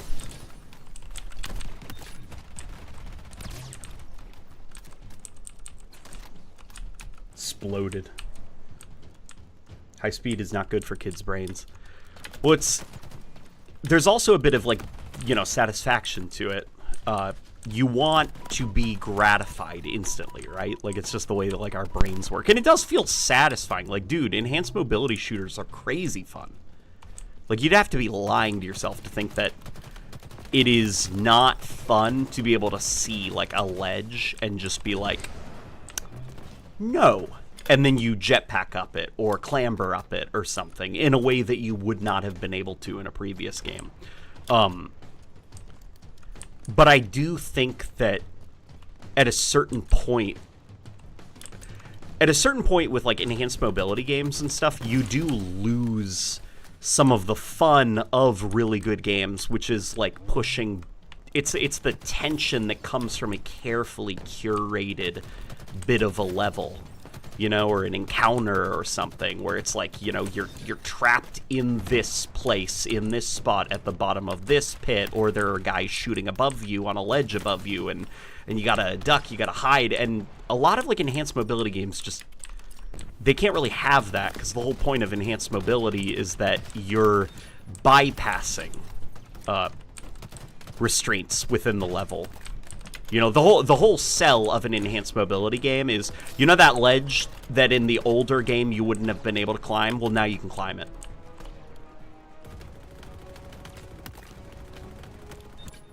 And I feel like that was never, like, a problem that you couldn't climb that ledge, you know? Like, trying to make games where you're never challenged or you're never having to work within the constraints of the level design. Like, you know, those games, those were just games. Like, yeah, that's level design, man. And I guess I don't know why, you know, we started viewing that as, like, a problem. Like, the new Killing Floor, I've been following Killing Floor 3, and a lot of the things that the developers have said about it, it doesn't feel like something that people who understand Killing Floor would say, because the Killing Floor franchise used to, at least, be characterized by the fact that you were, like, heavy as fuck. You know, you were very slow. You couldn't climb everywhere. Like, you were constantly being overwhelmed by, like, awful creatures. And the new Killing Floor, one of the things that they were saying was, they were like, in Killing Floor 3, we wanted to give you the ability to move however you wanted. We've introduced a climbing ability. Now, you know, in Killing Floor 2, it was frustrating and annoying when you got cornered by a bunch of guys and then you just get overwhelmed. Now you can just turn around and climb your way out. And I'm like, that's what Killing Floor is, though. You get surrounded and overwhelmed. Like, that wasn't broken. That was the point. There was nothing wrong with that, of being cornered in an alleyway and, like, oh god, there's no way out. I'm trapped. And you get surrounded by zombies and taken down. That was the point. That wasn't a problem that had to be fixed. And so now watching, like, Killing Floor 3 gameplay, it's just like, people are, like, slide bunny hopping around, climbing up insane, like that Call of Duty Cold War thing, like scaling school buses with one click of a button, and I'm like, god damn it, not Killing Floor 2, man. I mean Killing Floor as in TOO, not Killing Floor 2 as in the sequel, Killing Floor 2.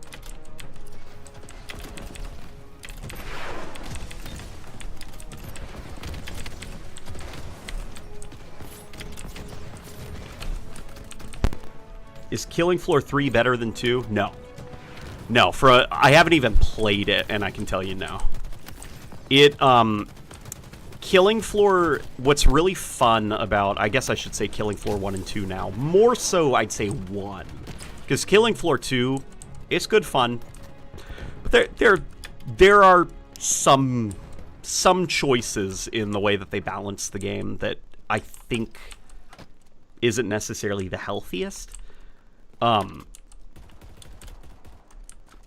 For Killing Floor, what makes that franchise very fun is that you are super, super heavy.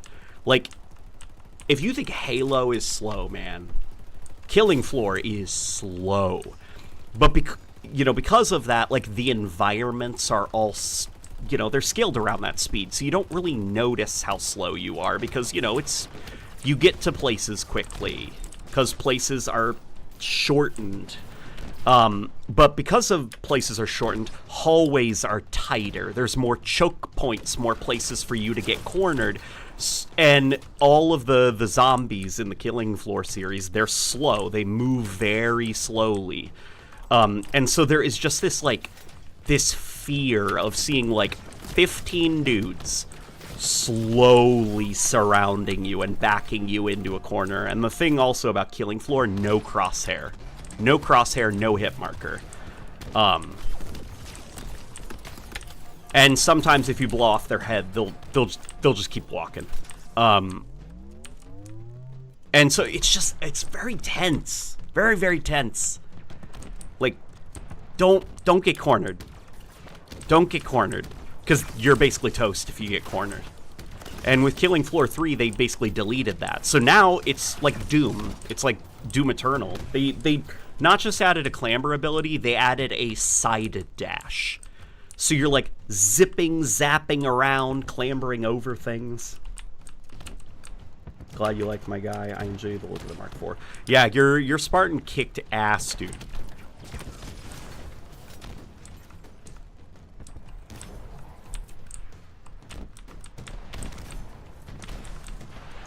Clamber is good for Destiny, where there is a lot of platforming. Destiny 1 platforming can be miserable sometimes.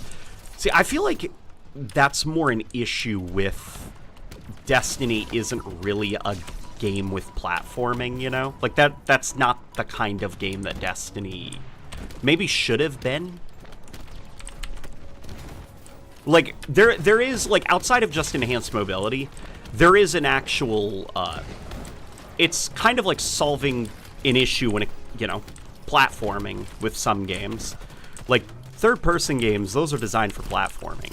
First-person games, not so much. It can be hard to platform. And so, one of the things that is not enhanced mobility related about a clamber ability that does work is that, you know, if your game is heavy on platforming and it's in first person, a clamber ability will sort of lock you onto a platform, so you won't have to worry about over jumping and, you know, potentially missing the platform. You can always tap the jump once, tap it again to lock onto the platform. And I guess for me, I just think that's more of like a, I don't know, if the game's platform heavy, maybe it shouldn't have been first person.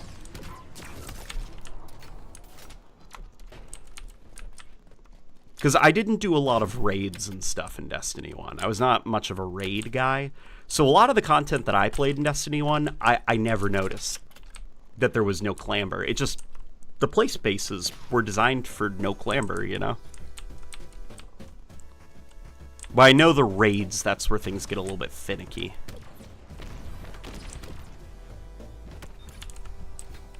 It's also, I assume it also depends on what your build is. Like, for me, I played, I guess I should say past tense, Warlock in Destiny.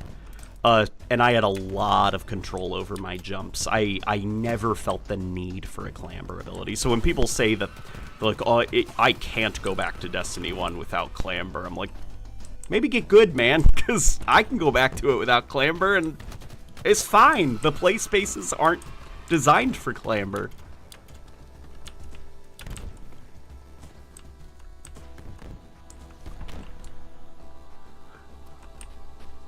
I have Halo 4 and 5 Chief, finally completing my entire Master Chief collection. You have it in Halo Infinite?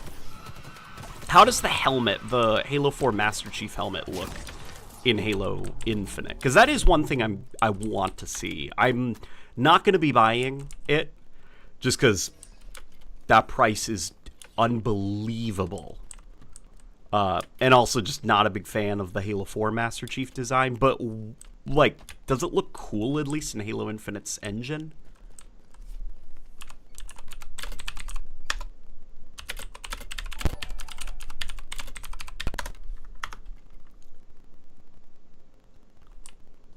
Oh, that guy agreed.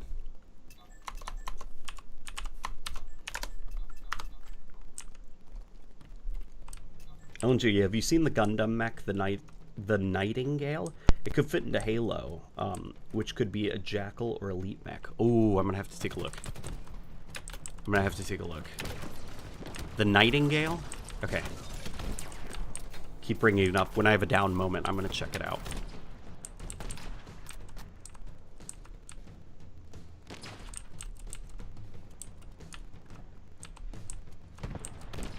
Hi, great to see you streaming again. It feels good to be streaming. As well as working on the evolution of Halo's Magnum. I'm going to show you guys some cool shit, by the way. I finished up the Halo 3 and ODST part. Moving on to the Reach part. Hopefully that's going to be a little bit quicker. My plan is to get it out in the next, like, couple of weeks. Finally get that thing up. Like, we're approaching the speed up point. Things are usually slow for the Halo trilogy because there's a lot to cover. But then the later half of the Evolution series, things can speed up.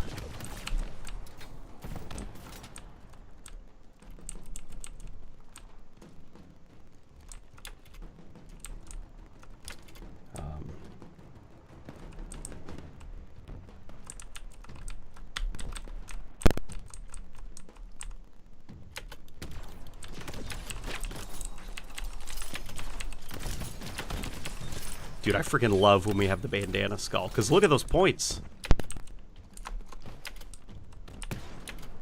Like, are you kidding me? Get that match, or that career XP.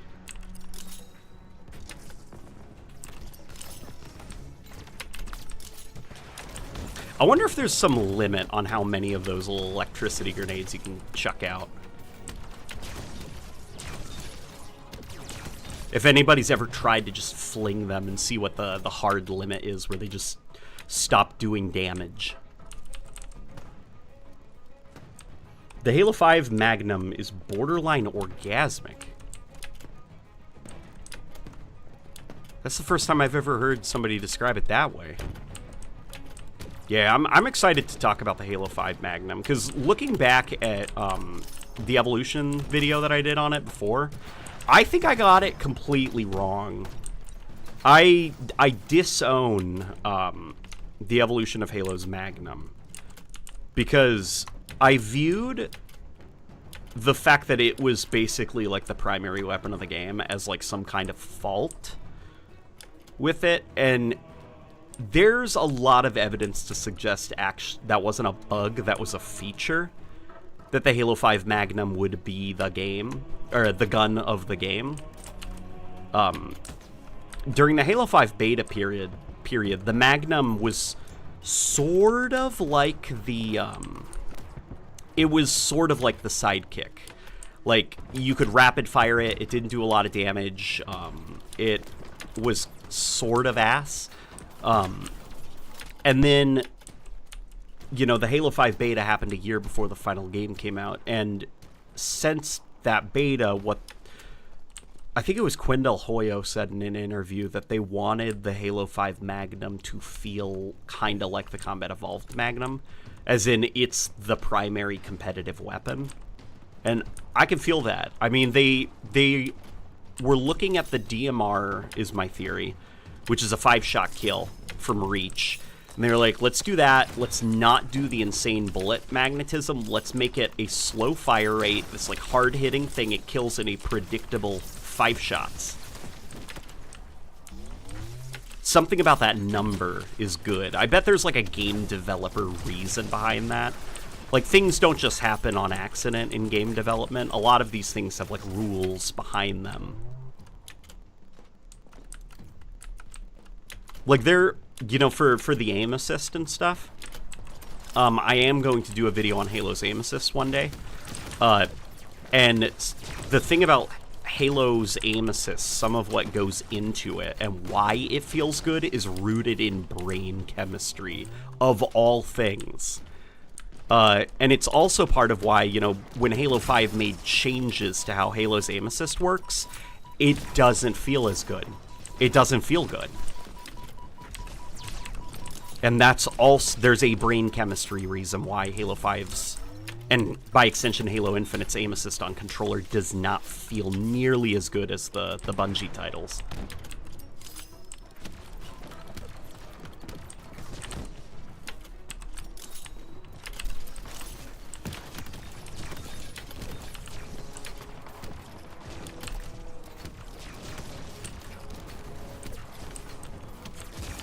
There we go. Yeah, but they, wish I had gotten this match. Haven't gotten the bandana skull yet. Yeah, Mr. Nowhere, you gotta, God, it can be grueling, but you just keep playing, and then eventually you get that lucky match. And this is like what the high is like. It's almost like, I wonder if this is what people who are addicted to gambling feel. Where it's just like, oh my God, it happened! The thing!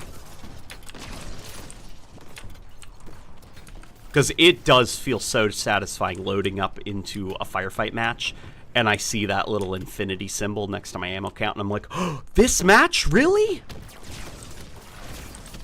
That's why that guy, I was so, like, annoyed. I was like, why is he leaving? Like, this is so rare. You never get the bandana skull. Why the hell would he want to end the match? You don't know how much XP we could farm?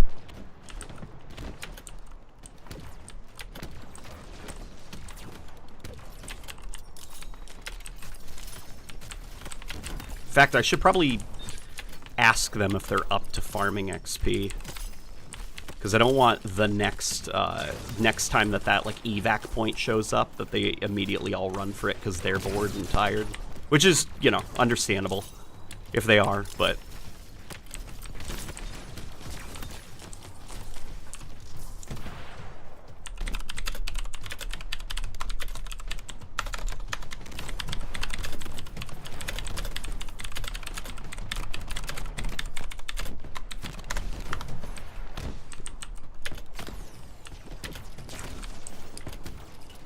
yeah, I should ask them.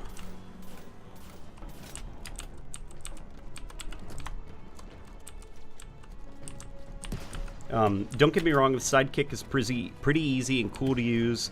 They've just been tuning it to act as a crutch in 1v1 situations. I wish there was a Halo CE model for it as a variant. Yeah, the Sidekick, it's... I think... So, okay, I'm on the part of my script where I'm talking to, you know... I'm chatting with Chad GPT, and something I was able to get out of my subconscious that I've never articulated before. But it's been in there. I just didn't know how to phrase it until I was talking to Chad about it. And it's... The Sidekick is rough for reasons that the Halo Reach Magnum worked. Because the Reach Magnum is very similar to the Sidekick. It's got fast handling, it's got fast animations, it's very accurate, you know, you can shoot quickly with it. It kills in 5 shots, if I remember right. But, you know, and like, oh, the balancing thing is supposed to be that the faster you fire it, the more inaccurate it is. Just like the Sidekick. Unlike the Sidekick, though, the Reach Magnum has 8 measly little shots. If it kills in 5 shots, and let's be honest, you're gonna miss at least 1, maybe 2. Let's just say 1 of those shots. You're only gonna have about 2 rounds left in the magazine before you have to reload. So it keeps itself in check by the super low ammo count. That's why it can work in game modes like Infection, where the Sidekick can't. Because the Sidekick, you know, it's useful at a range if you can control its recoil and stuff. It's quick handling and all of that, and it's got a 12-round magazine. So it's just, that's the thing that makes the Sidekick too powerful. It's that 12-round magazine, in my opinion. If you made the Sidekick an 8-round magazine, I think no problem. Sidekick is perfectly fine.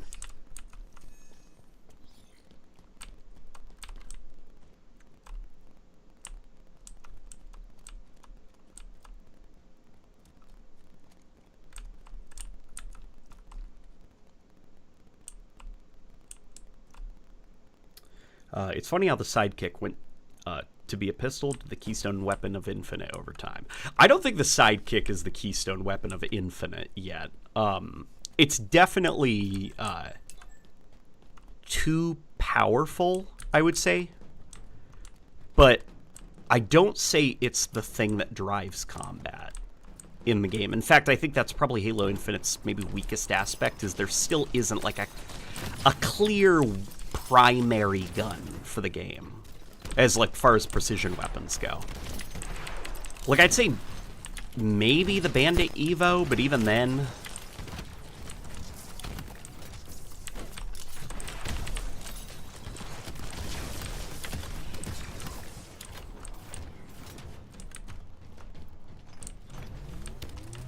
Because the battle rifle, the problem with the battle rifle in this game, it is way too strong. It is way too strong at medium to long range because of that self-correcting vertical recoil. And also some ways that the aim assist works that kind of unintentionally harm the competitive aspects of Halo, but you know, that's a whole freaking topic that I still need to like kind of gather my thoughts on it before I really info dump to you guys about it. The battle rifle's both too easy and not good enough to be a proper competitive primary weapon. And then the Bandit is just sort of like in this awkward, almost there state. Bandit Evo is definitely the closest, but there aren't enough game modes where it makes that the primary starter weapon. I guess the Bandit is in the same place that like the DMR is in from Reach, where I don't think the DMR was a gun that broke Halo Reach as a game. A lot of people's opinions on the DMR are kind of skewed by the title update mode in Halo Reach, which I should remind people is not the correct way to play Halo Reach. That's not how Reach was balanced.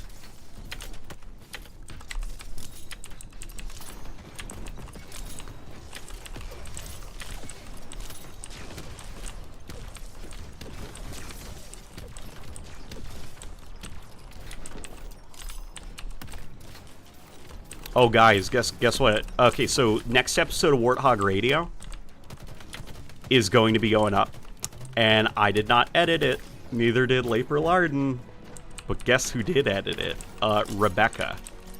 This is going to be the first video she has ever edited.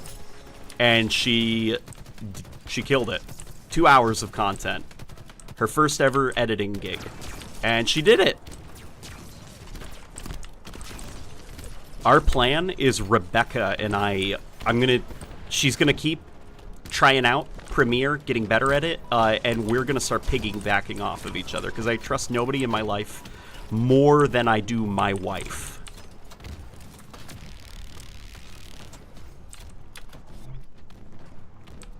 Should Bloom come back? Well, Bloom's already back. It's a primary mechanic in Halo Infinite. And Bloom has been a thing in all the Halo games. It's just Reach was the one where it was super important. I think Bloom does have a place. I think for weapons kind of like the assault rifle, Bloom is perfectly fine.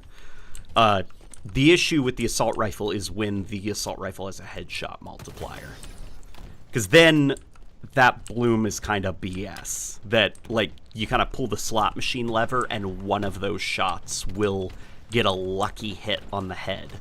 You know, that kind of removes skill from the equation and just means, like, whoever is blessed by the RNG gods gets the kill first. But currently, as Bloom exists, or as the assault rifle exists in Halo Infinite, the assault rifle doesn't have a headshot multiplier anymore. And it's fine. That's how Reach did it, and I thought it worked fine in that game for the assault rifle. In the same way that it worked in Combat Evolved for the assault rifle. Bloom, though, for precision weapons, anything with a headshot multiplier, I don't think Bloom belongs on that. You're going to have to figure out a different way to balance it. And the thing, you know, you could do, which I don't think is the most creative way, is just do vertical recoil. Like, you shoot and your gun bounces up. I think that's a little bit boring. Like, don't get me wrong, that could be a way to do it, but I just think it's a boring way to do it. What I would do is, honestly, what Halo 3 tried and unintentionally, or tried but unfortunately didn't do the best way, which is, you know, lead your projectiles. Like, the precision weapon has a slow bullet travel time, so over a distance, you have to learn how far ahead of a moving target you have to place your crosshair for your bullets to connect. Basically, the guy runs into the traveling bullets. I like that as a method of balancing precision weapons and making them not, like, overpowered. Because then it doesn't lock the precision weapon to a certain range. It just means if you want to hit your targets at a range, you got to get better. You got to learn how to use the gun at range. It rewards skill versus, you know, Bloom, which is just don't shoot as fast.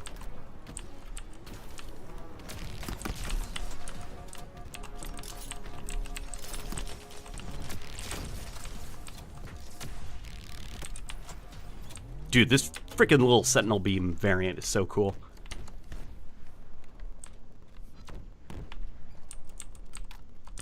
Yeah, I'm so excited for Rebecca to upload it. Is it ready to upload, babe? Because we've been rendering it. You think so? Shit.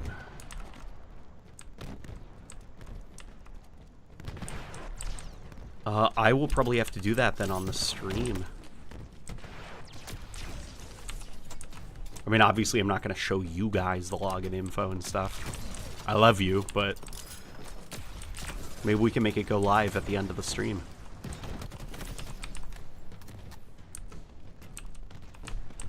Oh boy.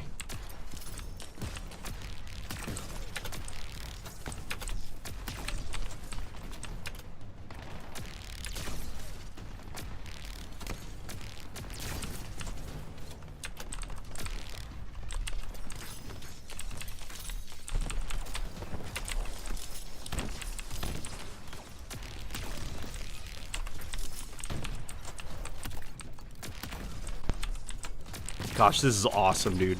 This is the miracle game to land. Is Bandana Skull, small map, and teammates who stick around to grind career XP.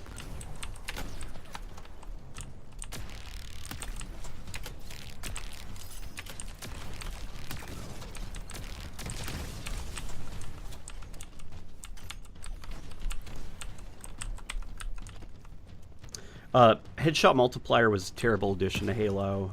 I don't know why they think they have to fix things that aren't broken. Oh, Headshot Multipliers have been a thing since the first game. The only difference is that it wasn't until Halo 5 when Headshot Multipliers were applied to weapons that were not precision weapons. And that's kind of where the, you know, problems start. Like, it, at first thought, it seems like it makes sense. You know, yeah, the bullet hits the head, it does extra damage because the head is soft and squishy. But the issue with Halo is that, you know, there are weapons like the assault rifle that have a very wide spread, and they fire a lot of bullets really quickly. And so it's better to have kind of like the weapons that are capable of instantly icing you, have them be slow firing and have a very predictable firing pattern. That way you don't kind of feel like a guy just like ran into the room, unleashed a bullet hose at you, and then suddenly you died a little bit faster than normal. Like, if there's gonna be a bullet hose weapon, it's gotta always have the same amount of time to kill somebody. It can't randomly speed up because it hit a certain body part. Otherwise, things get, like, sort of frustrating, like in a way that you don't really notice immediately. Like, some gunfights with the assault rifle you win, other gunfights you lose, and you swore you started firing first.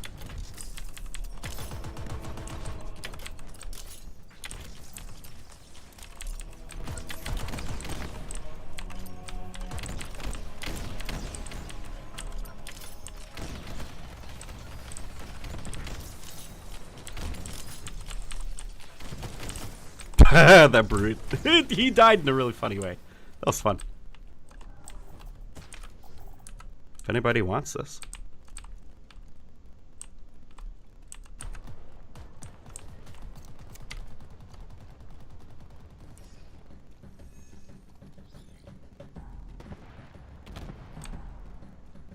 The Wasp is the worst part about modern Halo, so boring and unfun. Though the Halo 3 Hornet was also unfun to fight. Yeah, the Hornet the Hornet, I don't think it's very fun to fight against. I agree with you.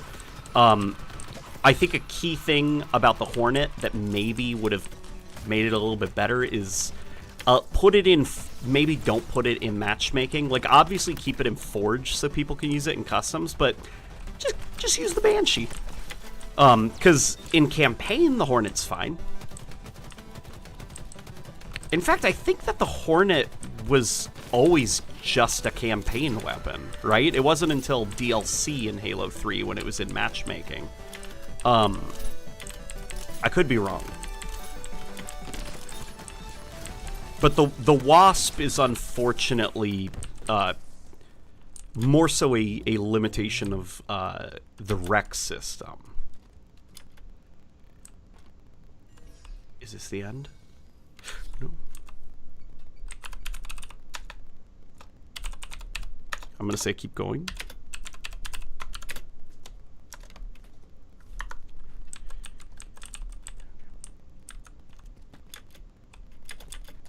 Oh, these guys are cool.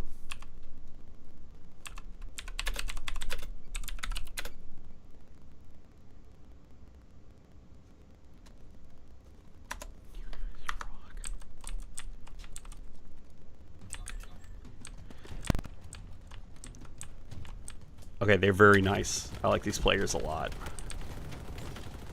The Wasp was introduced in Halo 5, and this isn't, I promise, this isn't a knock on Halo 5. With Halo 5, like from a business standpoint, if you're going to greenlight a new asset or vehicle, the best way to pitch it is as an addition to Warzone. Because at the time, it's easy to forget, but you could not actually use Rex outside of the Warzone mode because Rex were monetized. They were part of Halo 5's business model. If you wanted to use a Rec weapon, buy it, you know, or get lucky in the loot boxes.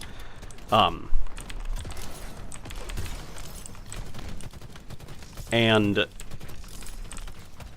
it wasn't until I think Halo 5's lifespan was like done as a live service that finally they let you start spawning rec weapons in Forge.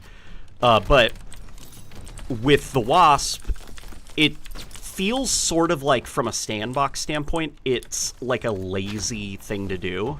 Because it's like, let's make an aerial vehicle that is manned by one player, and it has a fully auto primary weapon, and then you've got kind of like an explosive rocket launch as a secondary. Like, oh, so it's the Banshee. What you're describing is the Banshee. But if you think about it within the context of Warzone, it actually makes a lot more sense, which is, in Warzone, where do you spawn when you select a rec vehicle? You spawn way up in the air. Think of like the Phaeton. You're always high above the map whenever you call in a Phaeton. And that's just how, you know, things spawned in Warzone. If you spawned an aerial vehicle, you were up in the air. So if you were to add something like the Falcon, which is multi-man, a little bit more interesting than the Wasp, you would have to call it in up in the air, go down to the ground, somehow get players to hop into the thing. And most players are running around with Rex that they've spawned, and they don't want to sacrifice their answer or whatever, so they can hop into the gunner seat of your Falcon. And also, they're inside of their bases, so they will have to leave the base to get into your Falcon. You'll be a giant sitting duck as you're sitting there on the ground, hovering around, hoping, begging somebody to get into one of your gunner seats. You'll just get shot out of the sky before you can get anything productive done. And that's why they just did the Wasp. They were like, just fuck it, make a Banshee but UNSC. One-manned aerial vehicle. That's what the Wasp was, basically. And it makes sense within the context of Warzone's design. Why it's in Halo Infinite is another situation entirely. I don't get it. Which, you know, to be fair, Quindel Hoyo, the sandbox lead of Halo Infinite, I don't think he made the greatest choices. And a lot of things he was kind of known during the Halo 5 period for not listening to player feedback and being very stubborn. And then when he was promoted to sandbox lead, his lack of interest in Oh, what the... Did you see that? His lack of interest in listening to people got worse. And things like the Wasp, I remember trying to talk to him and figure out what he was thinking with the Wasp. And he said, well, we wanted, like, a quick attack craft. Like, for the UNSC, like, the UNSC, or the Banished, they've got, like, the Banshee, and it kind of, like, you know, it moves about, it kind of, like, you can do these fast tactical strikes with it. What we're thinking about is something more like a strike craft that functions in a VTOL kind of role for the UNSC. And what I'm thinking is, oh, so the Falcon. But, you know, he wasn't thinking about, like, in the campaign, what if you loaded up with a bunch of Marines? That sounds like fun. Because Quindel Hoyo was not a big campaign guy. So he was never really thinking about how this would play in the campaign.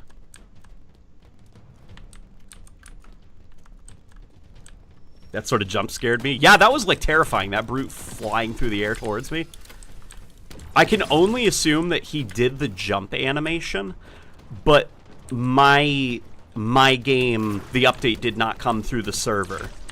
So, in reality, in the game, he had done the jump animation and was flying at me, and then my game caught up, and it just, like, grabbed him and whooshed right. It's like that meme of, God, what is that meme? It's, somebody, like teleporting right in front of, like, a scared-looking George Lucas. That's basically what that meme was.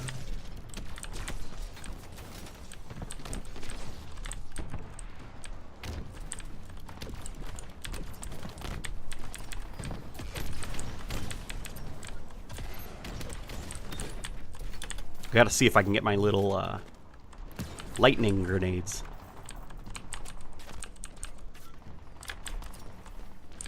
Sound like an old man not knowing the names of these weapons. Like, well, I gotta get my lightning grenades. Where do I find them? Oh, here's one.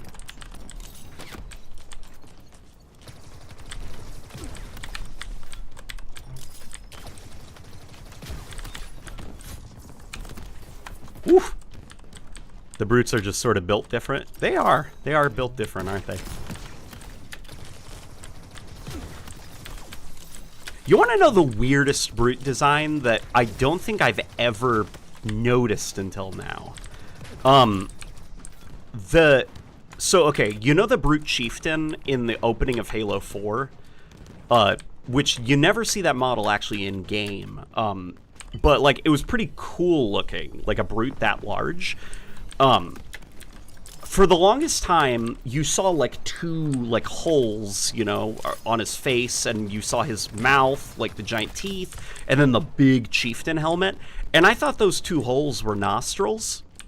Because, like, I thought it was, like, oh, you like, flaring its nostrils. Like, holy crap, this brute is so big, you don't even see his eyes.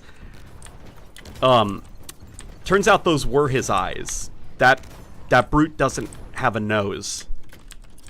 And I did a little bit of digging, and Kenneth Scott, the guy who kind of, like, designed the Reclaimer Saga aesthetic and kind of, like, wrote down the rules for how the various creatures would appear, he envisioned the brutes as just not having noses. And so that brute at the opening of Halo 4, it's I would have loved to see those guys, like, in action, because I feel like up front, like, the brutes just don't have noses. It's really odd. But maybe it could work. Because that brute in motion in Halo 4 looked pretty badass, but that was a CGI cutscene. You never actually see it in gameplay.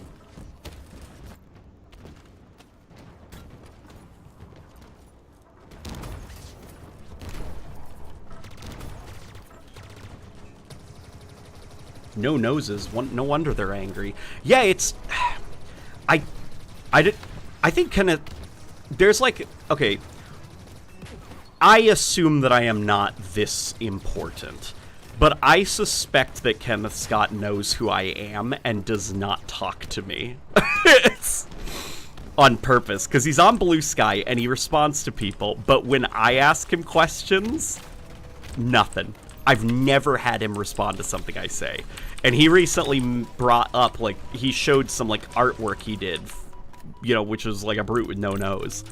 And I asked him, very friendly, by the way. I was like, what inspired, like, this look for the brutes? It's really different. I wanted to know what you were inspired by. Nothing. Nothing. So if anybody wants to ask on my behalf, because I'm getting nothing out of Kenneth Scott, he won't talk to me. I've also tried emailing him, and he won't respond. So I assume I'm just imagining it, but I'm worried that he knows who I am and he doesn't like me. As a guy who famously doesn't like the look of the Reclaimer Saga. Because I don't even want to know for, like, to be, like, annoying and pissy. Like, why did you ruin the brutes? You shouldn't have a job. I want to know now because, like, I'm more mellow about that stuff and I do evolution videos and I want to explain the artist's intent. Because I'm going to do the brutes. And I want to be able to say, you know, when I get to the Reclaimer Saga, believe it or not, the brutes were here. This is what they looked like. This is how they fit this aesthetic. And this was the reasoning behind their design.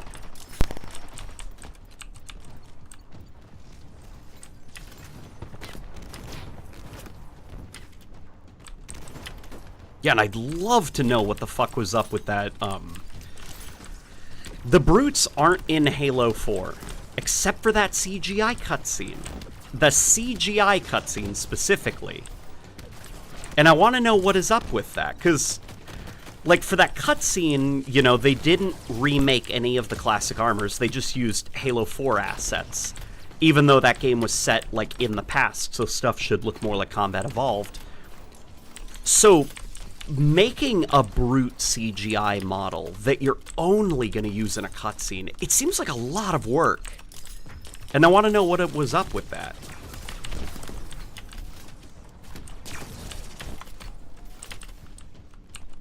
Like, this is an interesting bit of trivia. At one point, brutes were being considered for Halo 5.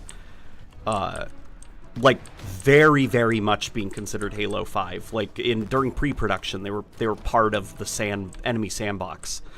And the Kraken... You guys remember the Kraken from Halo 5? That vehicle was, once upon a time, a brute barge. Like, it was like a hover barge, you know, the idea being that, like, the brutes would kind of come in like, whoa, we're monkeys, and it's like a pirate ship in the sky. But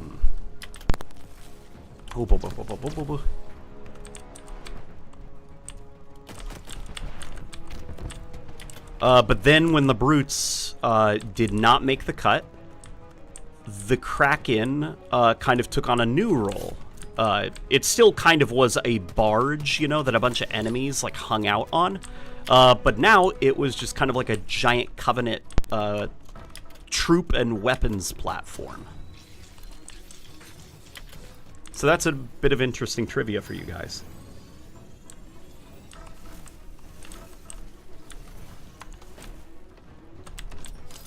Oh god! Who is that? Oh god, it's the Blade Master.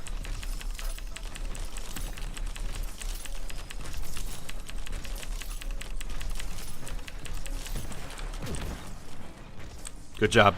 That guy's really dangerous, that boss.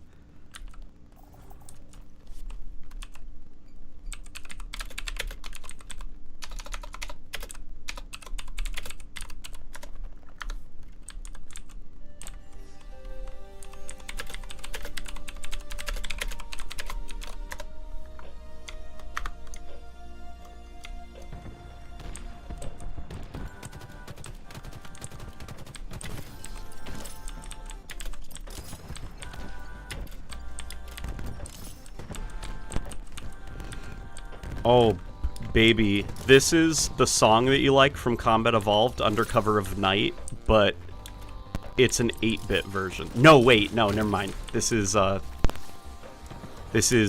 in the Woods. Never mind. Never mind, I was wrong.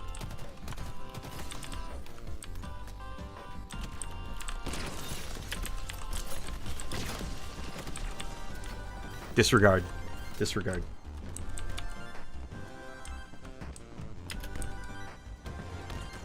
My speculation is that brutes were considered at the time. That's how they got that brute for the cutscene.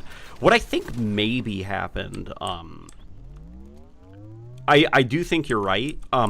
But another thing also that's kind of like, it's kind of like tragic about the whole Reclaimer saga. God. Like, I would handle things a little bit differently. You know, not even that, like, I'm a fan of, like, that look, but I definitely don't think I'd ever be as toxic about a Halo art style redesign ever again. But that Reclaimer saga aesthetic, when they were planning it out, they were in for the long haul. For Halo 4, they began making all of their assets. So, like, if you think about, like, the Bungie Halo games, it was basically every single Halo game got better looking in quality. You know, they make it look better, they make it look better. For Halo 4, that was, like, the first time where what they were doing was they were future-proofing their art. So, Halo 4 was a game where they, it was kind of squeezed onto the Xbox 360. And a lot of the aesthetic for the Reclaimer saga was built for, like, HD and 4K. Like, they were thinking, like, we're going to make this super detailed aesthetic for Halo. Like, so detailed. There's going to be so much detail on everything. And it's going to be very detailed in-game. And it's going to scale well to cutscenes. Where, you know, the Bungie stuff, you kind of, like, have to, like, add more detail so that it looks good in cutscenes.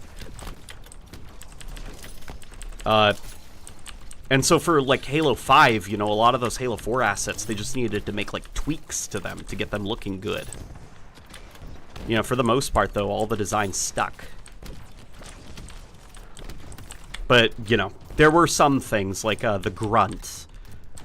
The Grunt, specifically, was pretty dramatically redesigned. They kept the animation skeleton, which they also did the same in Halo Infinite, but they dramatically redesigned the body, because, at the launch of Halo 4, or even pre-launch, they, you know, to 343's credit, they were open to feedback back then, and a lot of folks talked about the Grunt physiology did not make sense in Halo 4, because Grunts, the way that they've been characterized is crab, monkey.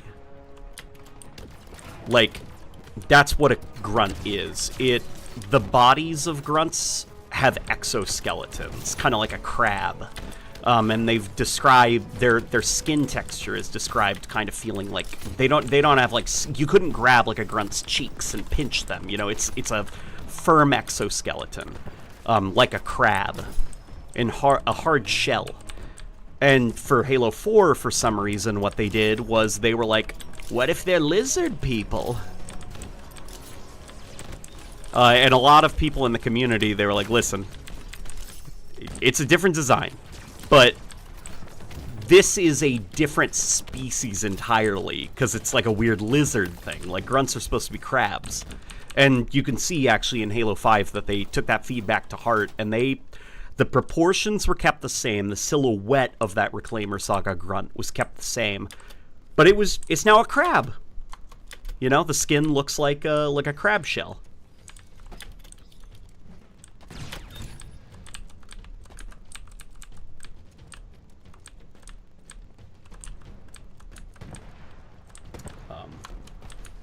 Do you think that Halo 4 should have been an Xbox One title?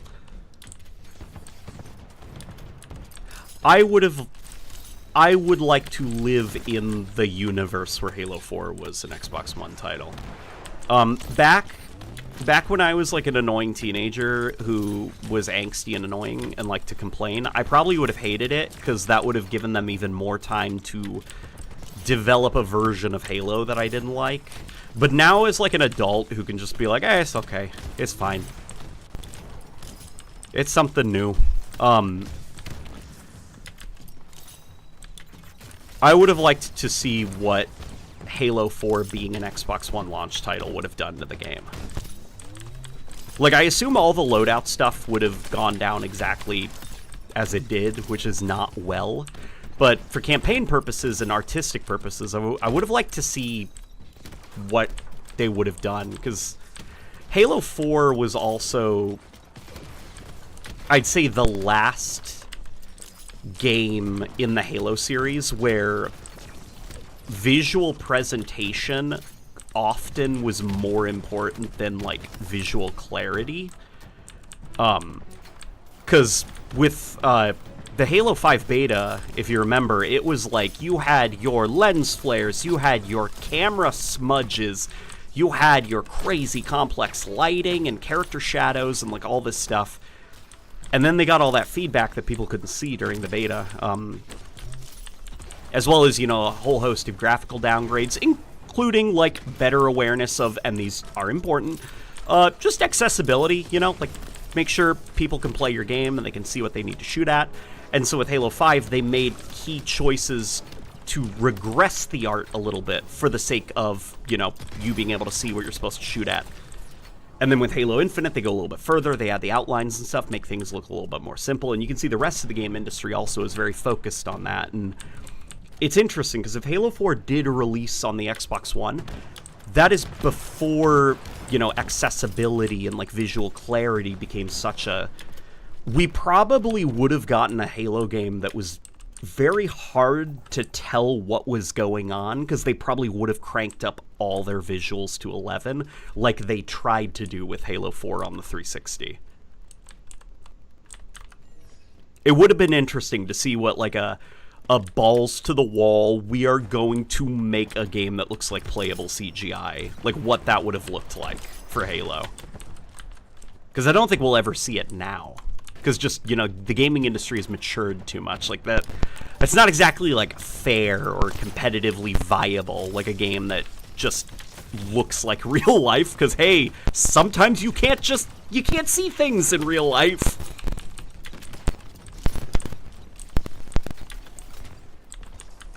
Hello, what have I missed? Also, I feel 4's grunts resemble tortoises more than anything, particularly with their stumpy feet. You know, that's a good point. They do kind of resemble tortoises, don't they?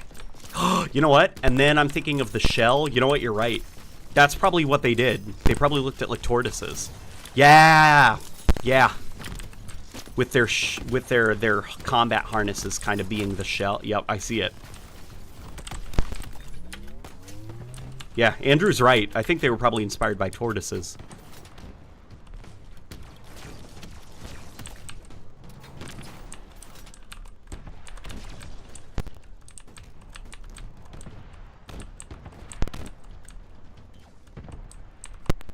Halo 2 Anniversary High Charity level. I can't see squat. It was awesome. Oh, Halo 2 Anniversary High Charity. I think the problem with that level is that you can see too much. If you switch over to the classic graphics, there's like fog everywhere. It's very dark. You know, and it's interesting listening to the Bungie commentary. There's some things about Halo 2 Anniversary's High Charity that I think are like not correct artistically. The Bungie commentary, they described the Covenant capital city. They wanted it to feel dark and, like, creepy and, like, you were in this alien environment. Like, they specifically mentioned quite a couple of times, like, High Charity was awesome. It was, like, it was so dark and eerie there. And in the classic graphics, you definitely get that. I mean, the reason we can see it is because, you know, HD unintentionally boosts visual clarity. Oh god. But I can see it in the classic graphics at a low resolution that, yeah, like the darkness, it's kind of hard to see. But in Halo 2 Anniversary, they bump up all the brightness. They bump up the brightness. They remove a lot of the... Well, I shouldn't say remove the fog. I think it's a side effect of the fog being so different artistically. Because in those old games, you could have thick fog billboards that are kind of sliding in front of the screen and you don't really notice it. Where in modern games, fog has to have like more nuance to look convincing, and unfortunately that nuance means you can see through it easier. Hence, Halo 2 Anniversary, where foggy, dark levels are bright and you can see everything and it feels like there's a light mist. Oh, thank you, Isaiah. Oh my god, that brute's gonna kill me.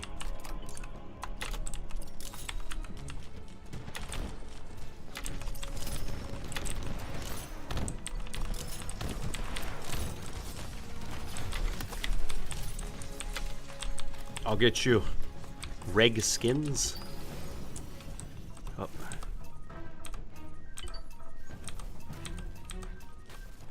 Okay. I don't want to steal any of his weapons. Those are his. I'll go find my own.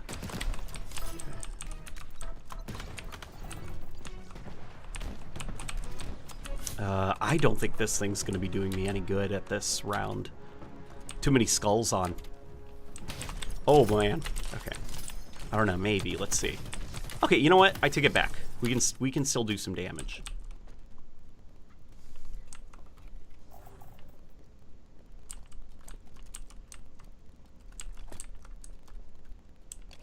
You were in the enemy's HQ.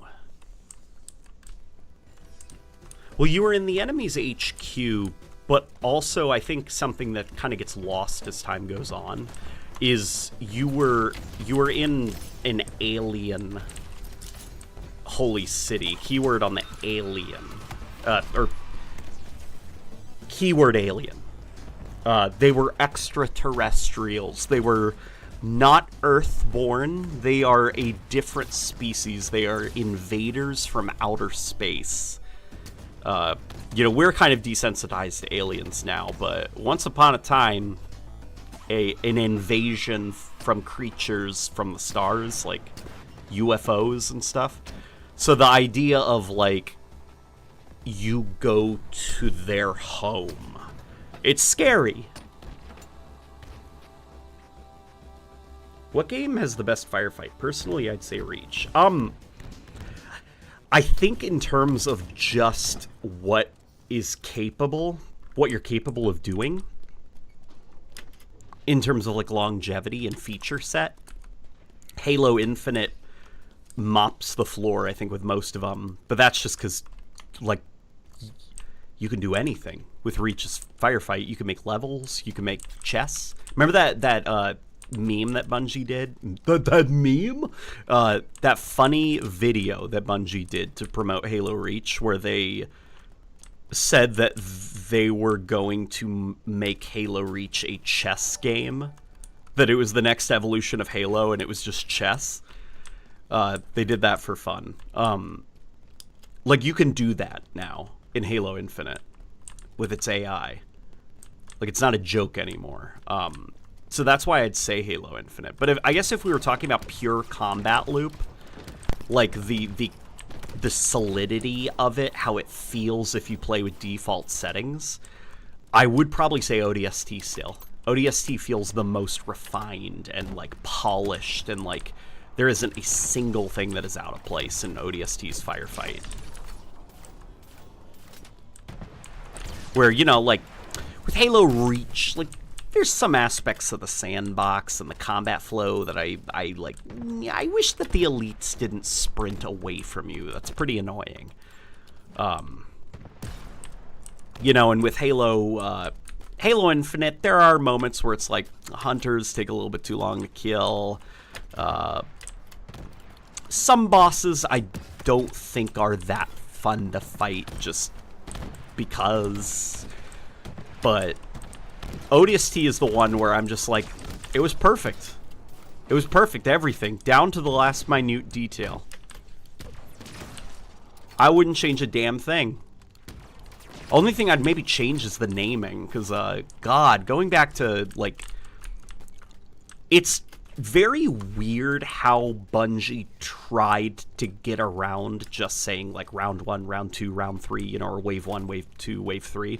They were like, in order to complete a round, you have to beat a wave, and each wave is comprised within a set, and it's like, slow the fuck down. What? Like, that's probably the weakest aspect of ODST Firefight, and I would change the names of some of those things, because it's, just say wave 1, wave 2, like, keep it simple.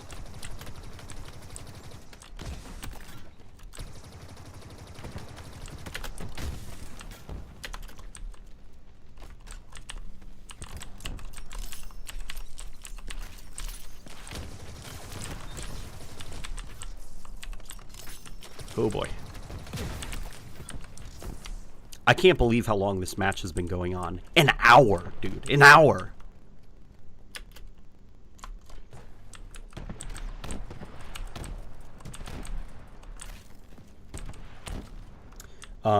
Five's grunts are cool, but I can't take their faces seriously. Not that there's anything wrong with them. They're just the spitting image of the plants versus zombies. Zombie. You're right. You're right. The googly eye. Yeah, you're right. They are the... Yeah. Oh my god. Okay. After this match, I feel like we probably don't have much long left in this world. Like, the difficulty is going to get a little bit too crazy. I have a feeling once the boss shows up, we're cooked. But, I'm going to show up comparison images because he's right.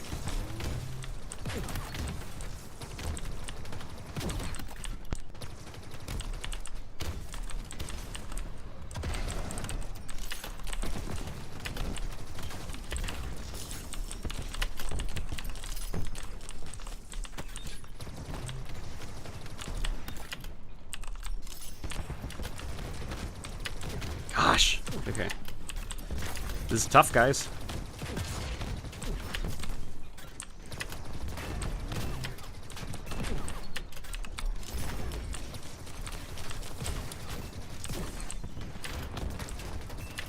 Did they bump up the impact sounds? I've noticed playing the game, I can hear the pink of like hitting the armor pieces more. And I used to not be able to hear that in Halo Infinite. So I wonder if they bumped up the sound.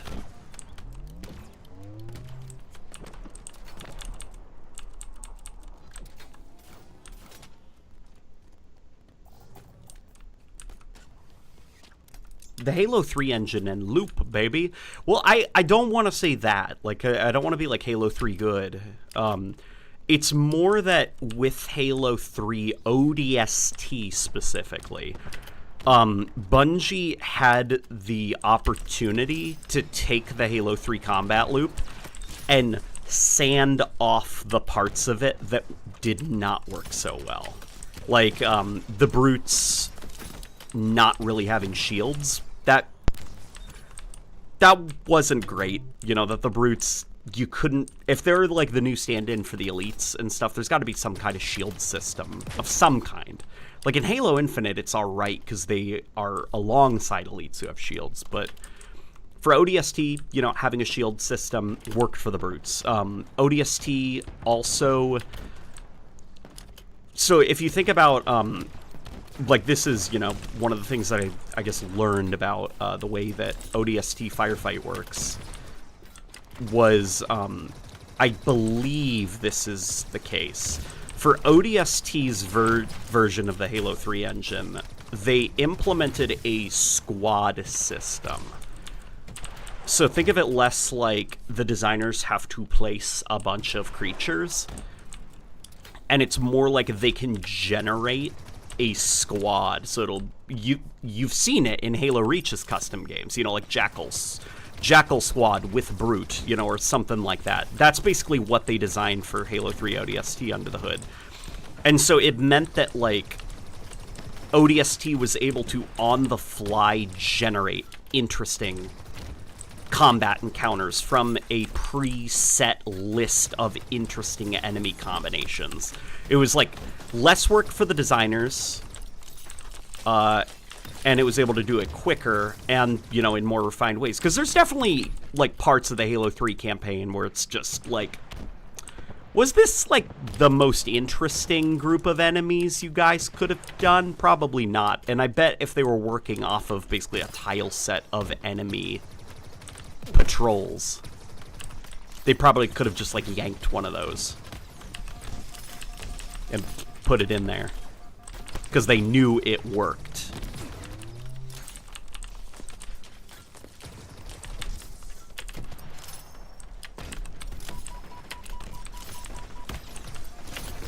Damn it. And that's why I mentioned ODST specifically, because ODST was probably like the only Halo game that had the opportunity to iterate on the previous game, because it was just in that Halo 3 engine. So rather than having to like come up with a whole new game, new engine and everything, they were able to kind of have the bones already built, and then they just sand off the stuff that's a little bit rough. Get rid of aspects of the combat loop that aren't so much fun, and replace it with things that are fun.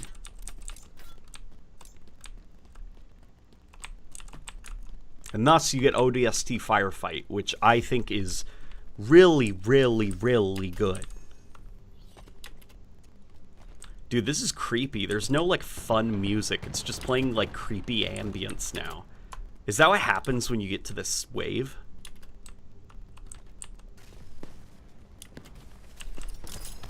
Or like when you're at a certain difficulty level? It's just like, okay, we've only got so many servers. We are going to throw everything we got at you to get you to die.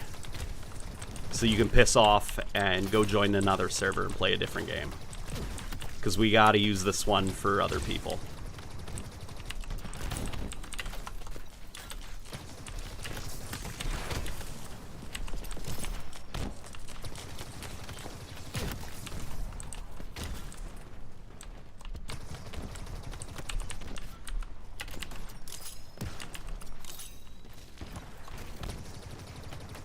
If I remember right, I said it, I think, in the podcast that Rebecca edited, but Halo 5 server limit.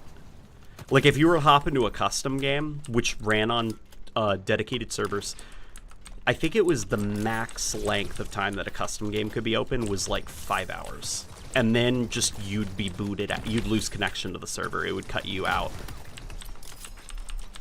So I wonder if Halo Infinite's the same. Like, if we were to just keep going, if after 5 hours it would just it would kick us out of this game. Man, wouldn't it suck if the internet cut out and all this XP... Look at that, 30,000. Creepy music means it's been an hour. Please die already. Go touch grass. Basically.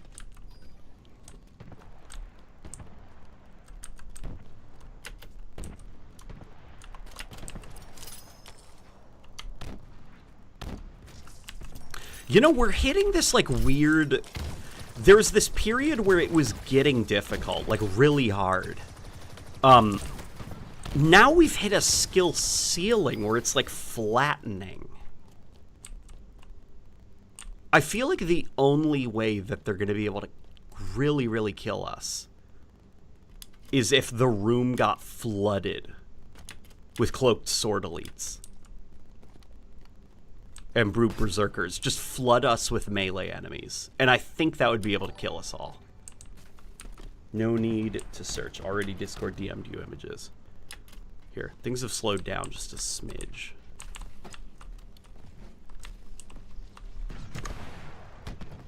Let me pull it up on Discord. It was actually 6 hours, was it? Okay. Yeeks. Let me pull that out. He's right. He's right, guys. Yeah, it's the Plants vs. Zombies zombie. The Halo 5 grunt. That's funny. That's funny. I'm gonna remember that. I'm gonna remember that till the day I die. If I'm still thinking about Halo at that age, which I will be. Like, are you kidding me? Of course I will.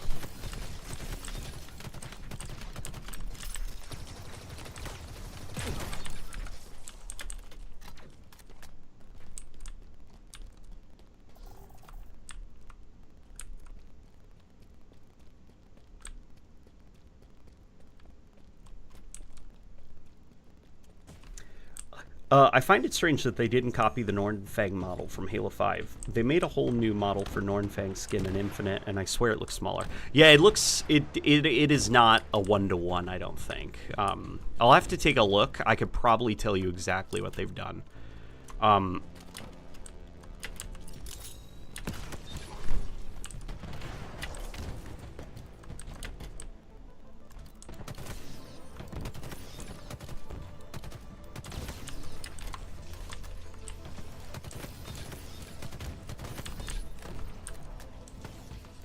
And chances are, tweaks that they did make to its proportions were to fit the new animations. Because it's the same reason that things like the assault rifle, the classic combat evolved assault rifle in this game, that weapon kit, why it doesn't look 1-to-1.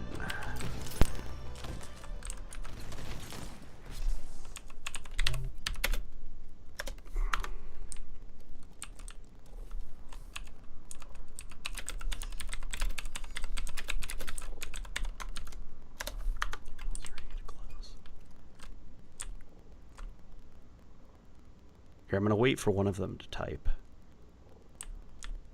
Okay. These guys were real.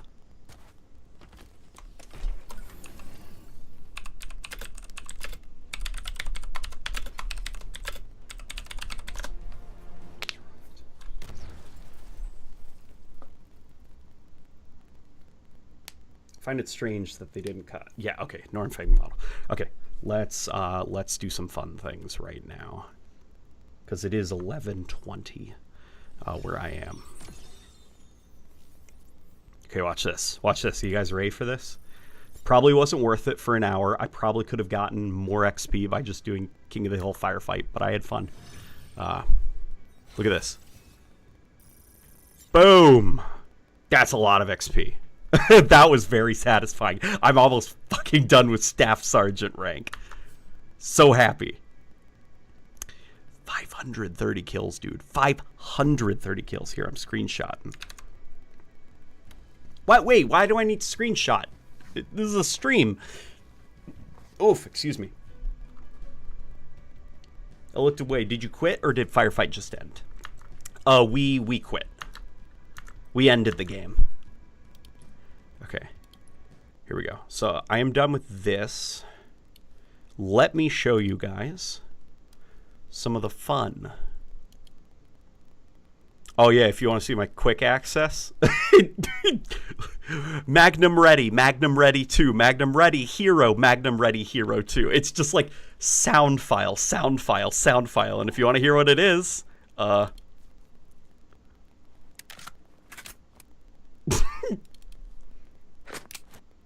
it's literally just every sound effect in the Halo games. I've got them all. Which one do you want to hear? But let me show you guys the evolution of Halo 3's Magnum real quick. This is something that I'm pretty proud of, because it was not done by me. I am proud of it because it was the wife. It was Rebecca. So look at this. Okay, you guys can hear, right? Bungie wasn't giving up on it quite yet. Here we go. Hang on. It doesn't contribute anything meaningful to the game, and it's generally ignored as a result. The Halo 2 Magnum meant well in spite of its issues, but the Halo 3 Magnum felt like a real misstep. But thankfully, Bungie wasn't giving up on it quite yet. In Halo 3's sister game, Halo 3 ODST, the Magnum was reborn. Baptized in the rains of a war-torn African city, the Halo 3 Magnum found its new voice as an ODST's best friend, the M6S Magnum. That's her.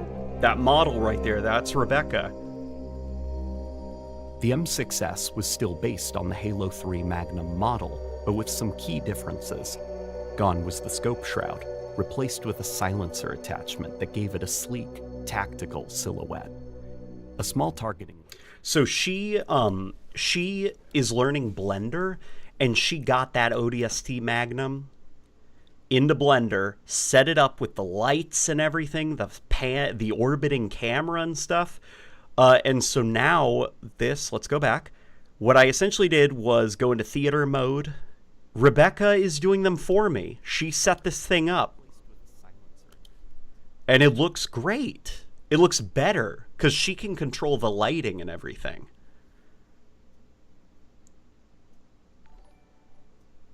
Are you going to check out the Nightingale? Thank you, Andrew. Thank you for reminding me. I'm going to check it out. If it wasn't the Berserkers or Spec Ops elites that could have ended you, it would have been Zerotus, the Scourgemaker, the dude who uses the M4. Dude, that guy sucks. Yeah, that guy's rough. He usually ends my firefight games, especially when there's a ton of skulls activated, because that tracking rocket launcher is just like a pain in the ass.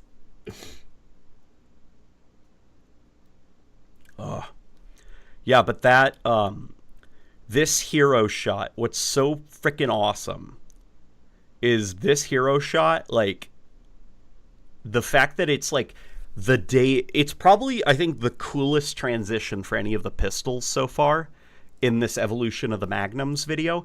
And the fact that my wife's render gets the coolest. Boom! It's just buttery smooth looking. Like, all the materials look perfect. The light shining down on it. Like, she got everything perfect. Yeah. Really, really proud of her. She killed it. And currently, she has given me... she's given me... the Halo Reach Magnum. So I am going to edit the shit out of this for the video, but yeah, she's doing it. Next up is going to be I don't know if the community has the Combat Evolved Anniversary Magnum, because that is a modified version of the Halo 3. I guess I could ask her, because that technically would be the next model, but I don't know if we need a spinning cam, because it's not like the most interesting thing. All they did was take the Halo 3 model and put it into Combat Evolved Anniversary. So technically the next model would be the Halo 4 Magnum. That's the one she'd be doing next, and I'm excited to see her. What I'm really excited about is when she gets to like the Halo 5 Magnum and the Halo Infinite Sidekick, because that's when the visual fidelity enters 4K territory. So one of the things that it broke my heart, and I probably should have warned her, but she was kind of like in tears because she was so stressed out, because like, look how like pixely it is. Like the bump maps in Halo 4, they're not great looking, guys. Like, look at that. They're pretty rough looking. And she thought she was doing something wrong. And I didn't even stop to think, like, oh my god, I should have warned her. Like, Halo Reach's... oh god, some of Halo Reach's assets look like ass. Like, it's not her fault. She did it perfectly. It just looks like that.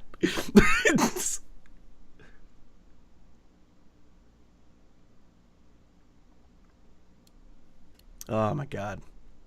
But yep, that's where we are right now. I'm really proud of her.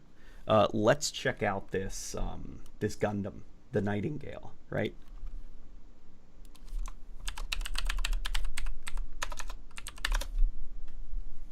Nightingale Gundam. Let's see this thing.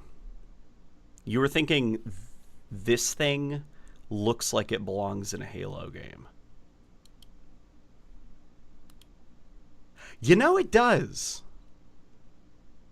It does, sort of. It looks like a covenant, like a covenant creature. It reminds me a lot of a Bungie era hunter.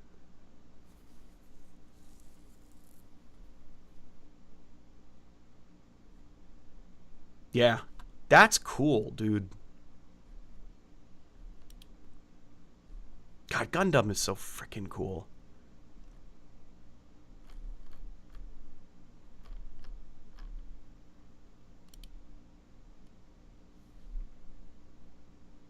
What if it was purple? Yeah, then it would probably look like spot on, like something the Covenant would use. Specifically when it's like this. Because this guy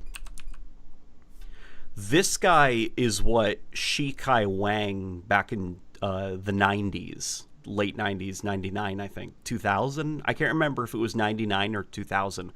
When he designed the Hunter, this is what his primary inspiration was. This guy is what inspired the Hunter for Halo 1, the Hegog Gundam. And you can see it. You can see it in the color, the body shape. And then you can visualize right up there if there's like a little neck that sometimes stretches out. And yeah, it's a Hunter. Yeah, there is a lot of Gundam in the Halo.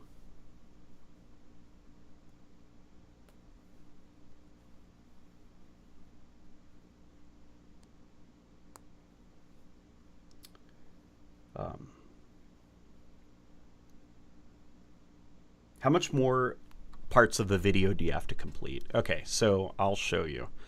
The hardest is over, which is the original trilogy. Thankfully, it's smooth sailing from here, because the way usually that like the that these videos go is there's a message in the original trilogy, whether intentional or not, which is what is this gun or what is this creature gonna be, you know? Because afterwards, it's just iteration. There was a lot about Halo that changed during the original trilogy. Even though the games were fairly consistent in quality, there's a lot of micro stuff that changed as Bungie kind of figured out the identity of the Halo franchise. So usually the hardest part of the evolution videos is the original trilogy, because that's when the guns are changing the most. After that, it's like smooth sailing, because then it's like, here's the direction it went in afterwards. So I finished the trilogy. I can show you. Adobe. We've got, I've got two different versions. One is at 60 FPS, the other's at 30 FPS. Actually, I've got three different versions. I'll have to take a look. I'm thinking of rendering the video. The footage will all be in 30 FPS because it looks good. It looks cinematic for lack of a better term. And then putting it within a 60 FPS video. That way it feels like smooth 30 FPS, properly paced 30 FPS. Because you can't just upload a 30 FPS video to YouTube. It's going to have duplicate frames. It's going to have stuttering in it. It's going to look like ass. You've got to shell your 30 FPS footage within a 60 frames per second video for it to look good. But I've got CE Pistol Draft 3. That's the Halo 1 pistol. Halo 2 Pistol Evo. This is... I like, my heart just sunk for a second because I couldn't find it. I was scared that I deleted it. Here's the Halo 2 part, and then I just finished up the Halo 3 part. So the trilogy is done. Tomorrow, I'm going to write the script for Reach. Hopefully get that done relatively quick. Then it's on to Combat Evolved Anniversary, 4, 5, spin-off stuff, then Infinite, and we close. So yeah.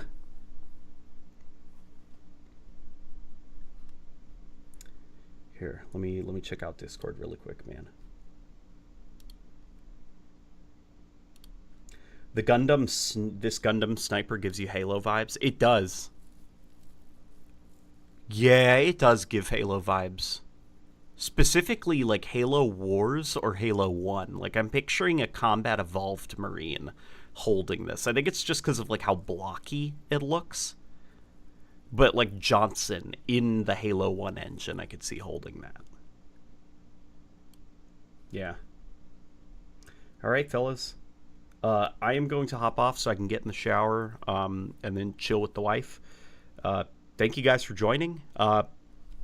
Keep refreshing Warthog Radio, because we're going to upload the next episode of Warthog Radio that Rebecca edited. So I will see you guys. If you guys need more late night gaming stuff, don't worry. 2 hours of me yakking with Laper Larden is about to be uploaded over to the Warthog Radio channel very shortly.